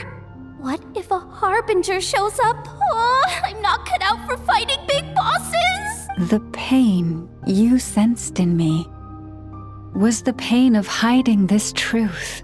If what you're saying is true, then you already knew that the Frostmoon Scions wouldn't believe any of this. Why didn't you just leave like I did? You don't understand, do you? That's the difference between us, Wilhelmina. I care about the Frostmoon Scions. They're family to me. It hurts because I care. And that's why I chose to hide the truth. But now I understand. That was a mistake. My family deserves to know the truth. I shouldn't have tried to hold it all together with empty prayers. Are you trying to say that I only ever cared about myself? There's nothing wrong with that in itself. No one would have tried to stop you from leaving. But you did not have to stab us in the back like this. We've been spotted! I knew it. I just knew it. Oh, what now? If a Harbinger shows up, I'm out of here. No darned relic is worth dying over. Looks like I misjudged you, Llama. I didn't think you had it in you to stand up to your fate. Turns out, you are a great moon chanter after all. But you were right about one thing. I haven't considered Hisi Island my home for a long time now. Bosses, time to go. I will change the Frostmoon Scions, Wilhelmina, as soon as the new moon rises. Then I guess I won't be around to see it. Say, Llama, what happens to those who betray the Frostmoon Scions? May their antlers be shorn with silver blades, and let them be cast into the long night of unknowing.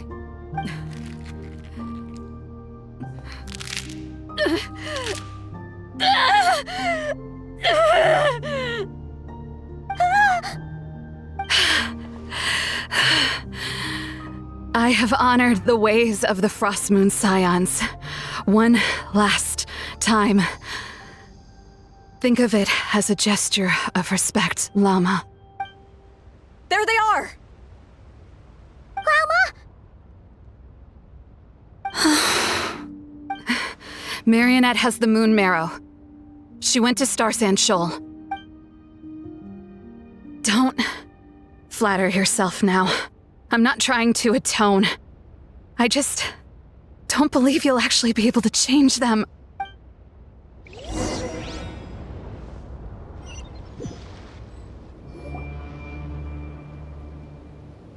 An alarm coming from the Experimental Design Bureau. Interesting. Hey, wrap things up and get yourselves ready. Looks like we might be having some guests. Yes, milady. Perfect timing. This job's been boring me to death. Time to test some hypotheses.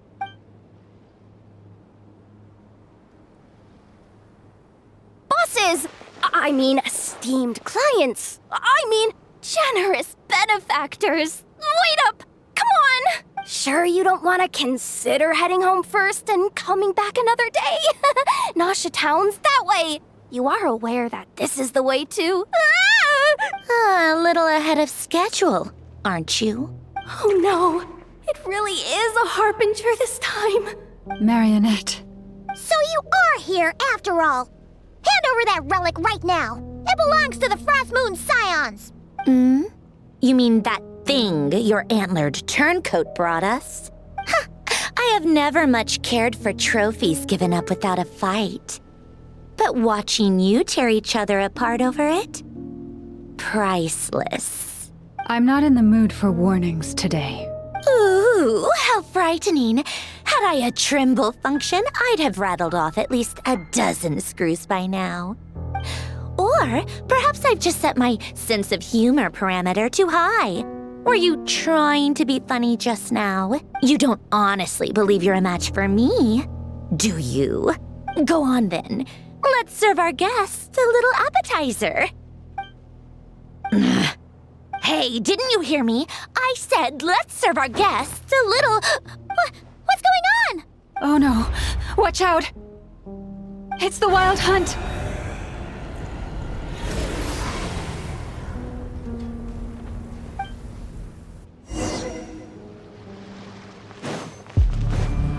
Leave this place. By the frost moon of old. Taking a turn for the better. A bitter pill to swallow. Everyone hold hands. Make yourselves at home. Hold the line.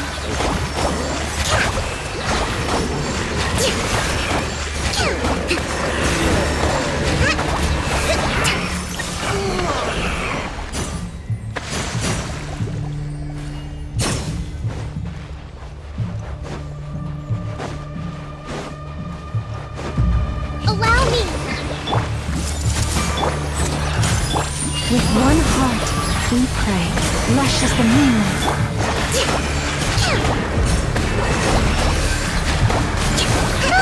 These things just keep coming! Isn't there anything we can do?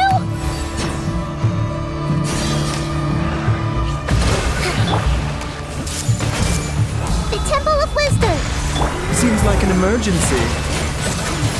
Branch into song for the everlasting forest. Billowing surge!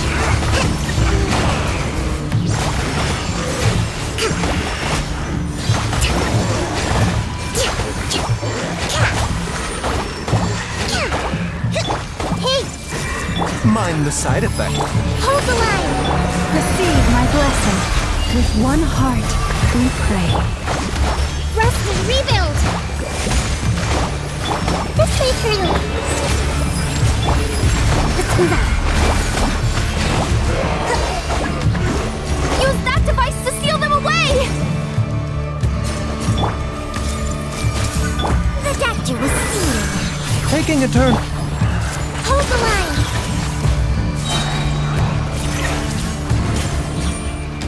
Rest and rebuild! I see everything! By the frost moon of old, lush as the moonlight.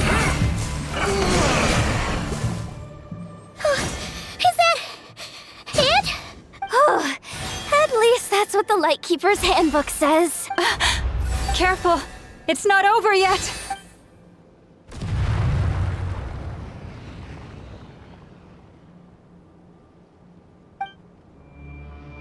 Paimon! Lauma! Yehoda!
Wait, what was that?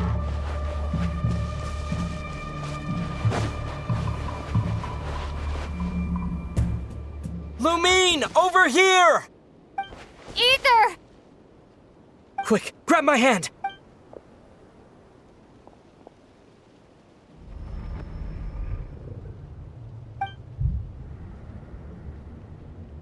Lumine, what's wrong? Why are you here at all, Ether? What do you mean? If I may be so bold, what does family mean to you? Why were you after the Moon Marrow that night, Ether? Among those who entered the final chamber, there was either someone with impure intent, or else an abyssal presence. We can talk about that later. Tell me why, Ether. You know, this is only the second time we fought together since the day we both woke up in Teyvat. No. Lumine! But when I found you, you were still in hibernation. Even the key to the chamber was still secure on your person. We didn't wake up together. What are you talking about? We don't have time for this, Lumine! Look at me, Lumine! Don't you want to explore this world with me?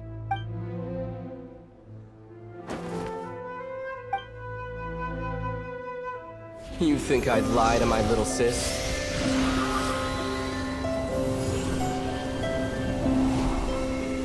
What a letdown.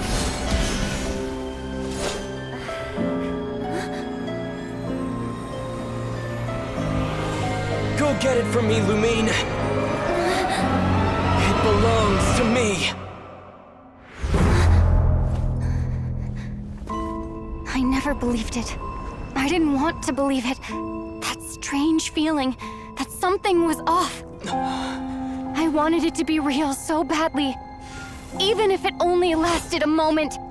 But you're not my brother.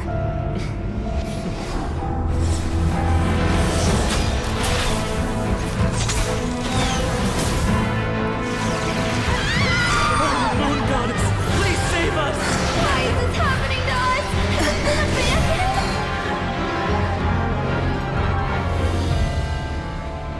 The cold night should be our blessing, yet only confusion and sorrow remain. The truth may yet lie beyond the sky, but must we become lost because of it? Standing before you, as a scion of Hyperborea and the Frost Moon's emissary, I say this.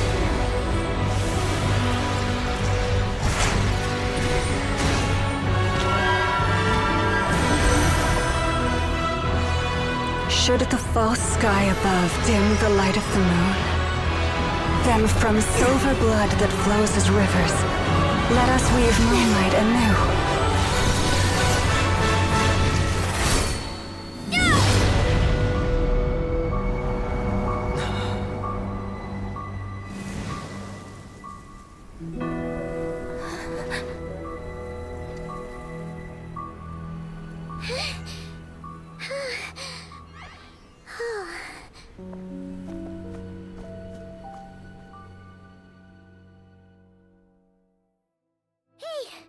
Is everyone okay? I think I saw my life flash before my eyes there. Oh, good thing Laumado was there to save the day. Are you all right, Traveler?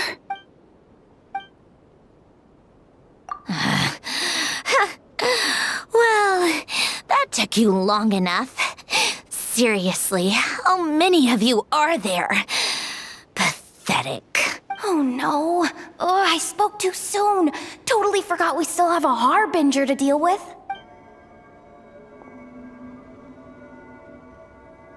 Hey, is that the moon marrow? It was hidden inside that big robot of hers all along. But that robot... That's Polonia to you, not just some robot.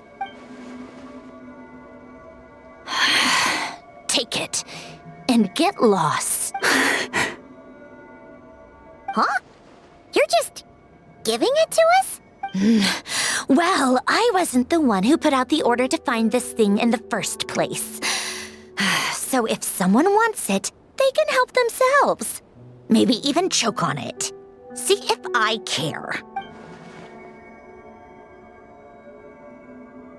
So, are you waiting for me to change my mind or what? I'd be more than happy to pick up where we just left off. But I should warn you, I'm in a bad mood right now. Let's go. Fine by me. Totally, completely, absolutely on board with that. It's finally over.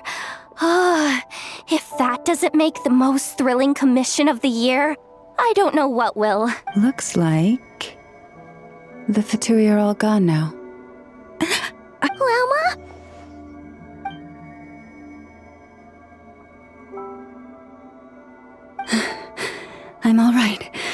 just been so long since I truly felt the power of the moon. I thought I sensed the wild hunt nearby.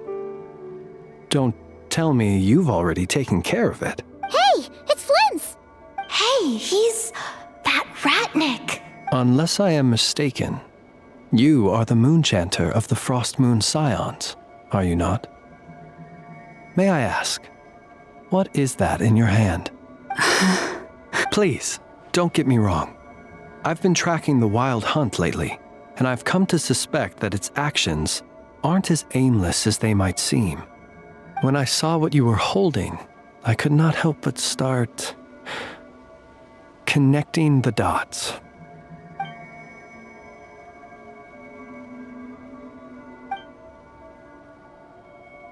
You better be extra careful, Flint.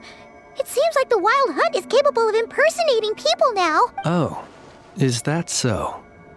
Funny that. I just showed up completely out of the blue, yet you seem to have no problems trusting me. I apologize. I shouldn't be making jokes like that right now. Anyway, I understand. Thank you for the tip-off. It seems that the Wild Hunt has somehow changed in nature. I'll have to report this to HQ right away. For now, let us part ways here.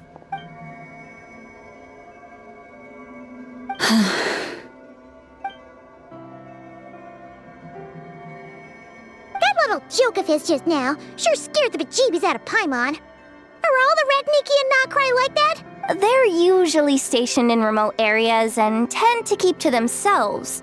So, it's not surprising they end up a little eccentric. No, he's different. Really? How so? The animals. They've told me they're afraid to even go near him. Oh, you're back. I just made you all a pot of tea. Better drink it while it's hot. Boss Neff, you wouldn't believe how scary our day has been. Seriously, I am never, ever taking random jobs like that ever again. You hear me? Oh, come on now. You even faced the Wild Hunt and lived to tell the tale. What's left to be afraid of? Wait a sec, how did you? Oh, right. Like you told us before, your business is dealing in information. Huh? Boss Neff, the teacups. Why is there one missing? Did you think I wasn't coming back? My. How could you think that of me? You know the rules. If a member of staff wants tea, they pour it themselves. Your cup's sitting safe and sound right there, in the cupboard. Member of staff? Does that mean you're accepting me back? Wasn't that the deal? Boss Neff, you're the best boss ever! You never change, do you? Everything turned out fine, no? You found exactly what you were looking for. Yet there you are, sulking away as usual. Nefer, that medicine we discussed before, the one for congenital Kuvaki sensitivity, I need you to get it for me. And how do you expect me to find something like that for you in the middle of the night? You'll have to wait till morning, at the very least. I need it right now. All right. I'll see what I can do. But you know urgent means extra charge, right? Thank you. You know what? You do seem a little different. In a good way? Or a bad way? Who can say? I'll take it either way, so long as you don't start making a habit of asking me for ridiculous favors.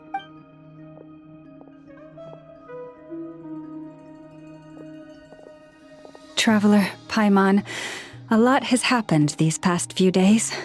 I don't know what I would have done without you. Hey, don't mention it. That's what we're here for.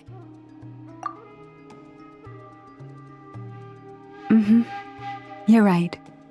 And tonight, I'm planning on telling them everything. Tonight? Isn't it a bit late already? The moon shines brightly this night. What better time for the Frost Moon Scions to usher in a new dawn for truth? Thank you for your kind words. But before I do, there's one more thing we need to deal with. Oh yeah! Now that we have the moon marrow... You'll have to forgive me. I used too much of my strength in the battle earlier. I fear I won't be able to help you uncover the truth of the past. Not right away, at least. That's fine. We're gonna be in Nodcry for a while anyway, so there's no rush, right? Thank you. But there's another problem. How to keep the moon marrow safe now? Huh? Can't we just return it to your secret chamber? The seal has been broken. Even if it were restored, now that the wild hunt has gotten in once, there's no guarantee that it won't happen again. Oh, right. Yeah, that makes sense. Back when the Frost Moon Scion's bloodline still ran strong, in special circumstances, a moon chanter could act as a vessel, safeguarding the relic within their own body. But it is a grueling trial of will and endurance. The moon chanter who did this only lasted 2 days. As for me, I might be able to last 5, at most. Hold on. You'd be using your body as a vessel? Yes. You can think of it like dropping a red-hot ball of iron into a bucket of water. How long the water lasts depends entirely on the bucket's size. Pardon? Hey! That's not a bad idea! You've always held up pretty well against the abyss. Surely the moon mirror can't be any more dangerous than that. It's not at all that I don't trust you, but it's too risky. But we're out of options, aren't we? Might as well give it a shot. All right. Well, I'll be right by your side. If anything feels off, please tell me immediately.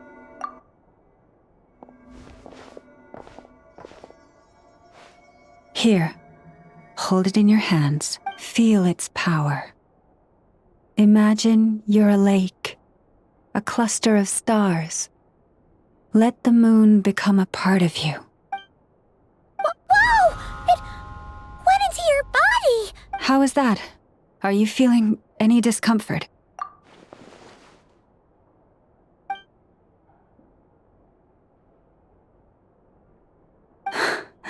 Astonishing. Not even the slightest hint of lingering fluctuations. It's as if all that power just sank to the bottom of the ocean. Well, looks like we won't have to worry about the wild hunt catching its scent now. Phew! Paimon knew you have special abilities, but still, you never fail to amaze. Did I miss something just now? Yes.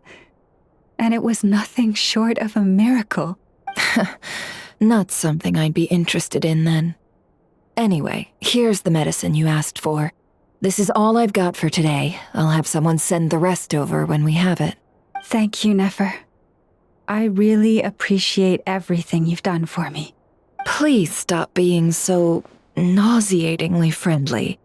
It's creeping me out. So, what exactly did you all go through during that wild hunt attack? I'd prefer to hear it straight from you.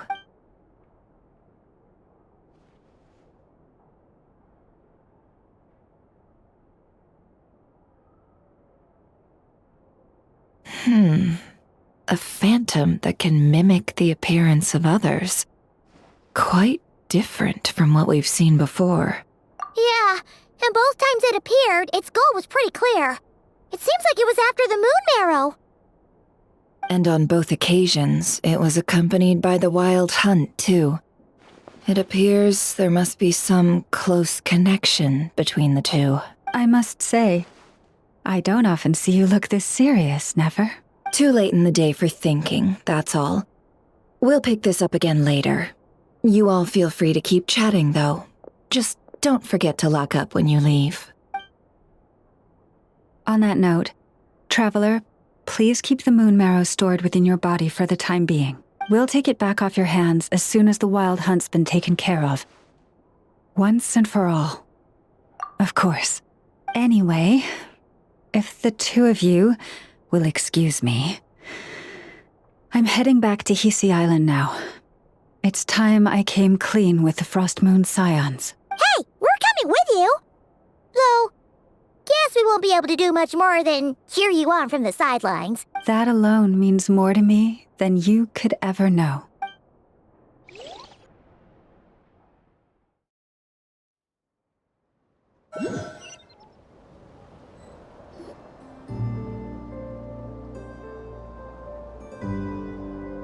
What's going on? I'm not sure. It seems like the Moon Chanter has something important to tell us. I heard the relic's already been retrieved. That's our Lady Lauma, all right. Noble scions of the Frost Moon, my kin beneath the moonlight, I hereby declare the truth to you. Long have our ancestors looked up to the Frost Moon, guided by her serene light. Yet now, she lies hidden beyond the limits of the sky. And so, Lauma began to reveal to the Frost Moon Scions a truth long hidden within her heart. A story of a false moon and the death of gods. Kutar was indeed born of the moon.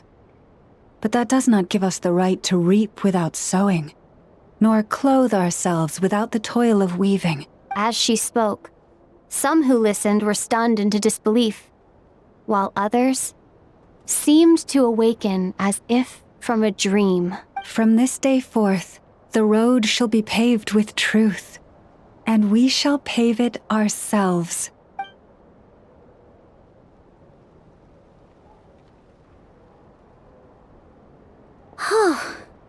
After everything Lauma said last night, Paimon wonders how everyone's adjusting. Still, judging by their reactions at the time, it didn't seem as intense as Paimon might have imagined. Says a lot about how much trust she commands, huh? Hey look! It's Lauma! Welcome, both of you. The animals were most lively this morning. They told me of your coming.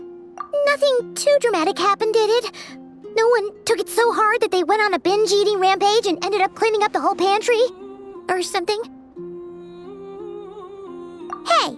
Paimon's just trying to lighten the mood. Thank you for your concern. Change doesn't happen overnight, and new ideas need time to take root. But nothing as extreme as that has happened, no. Although... Although what? Well, just as I thought might happen, some have chosen to leave the Frost Moon Scions for good. For them, losing their faith was like losing their home. Confusion, frustration, helplessness. I saw it all, reflected in their eyes. Oh. I respect their choice. May they carry the Frost Moon Scions' blessings far and wide, should they be willing to do so. If we meet again someday, perhaps we will be able to sit together and share stories once more. Others sought me out afterward, though, and thanked me profusely for sharing the truth with our people. They said they used to see me as distant, even somewhat unapproachable, whereas now I seemed much closer to them. Like a friend, or even a family member. Sounds like a win overall! Paimon thinks you did the right thing, Lauma. Thank you. Though, I wanted to ask, do I really come across as distant? Well, maybe just a little. To people who don't know you, you are kind of tall, especially if you consider the antlers. I see. That's a bit of a hard one. My antlers tend to grow under the moonlight, so I can't quite help it. It brings me comfort to hear you say that. By the way, how has your body been adjusting to the moon marrow? I'm glad to hear it. I've also suggested to Nefer that we meet within the next few days. We need to figure out how to counter this new manifestation of the Wild Hunt. But for now, let's just relax. I want to enjoy this feeling a little longer of finally living on the bright side of the moon.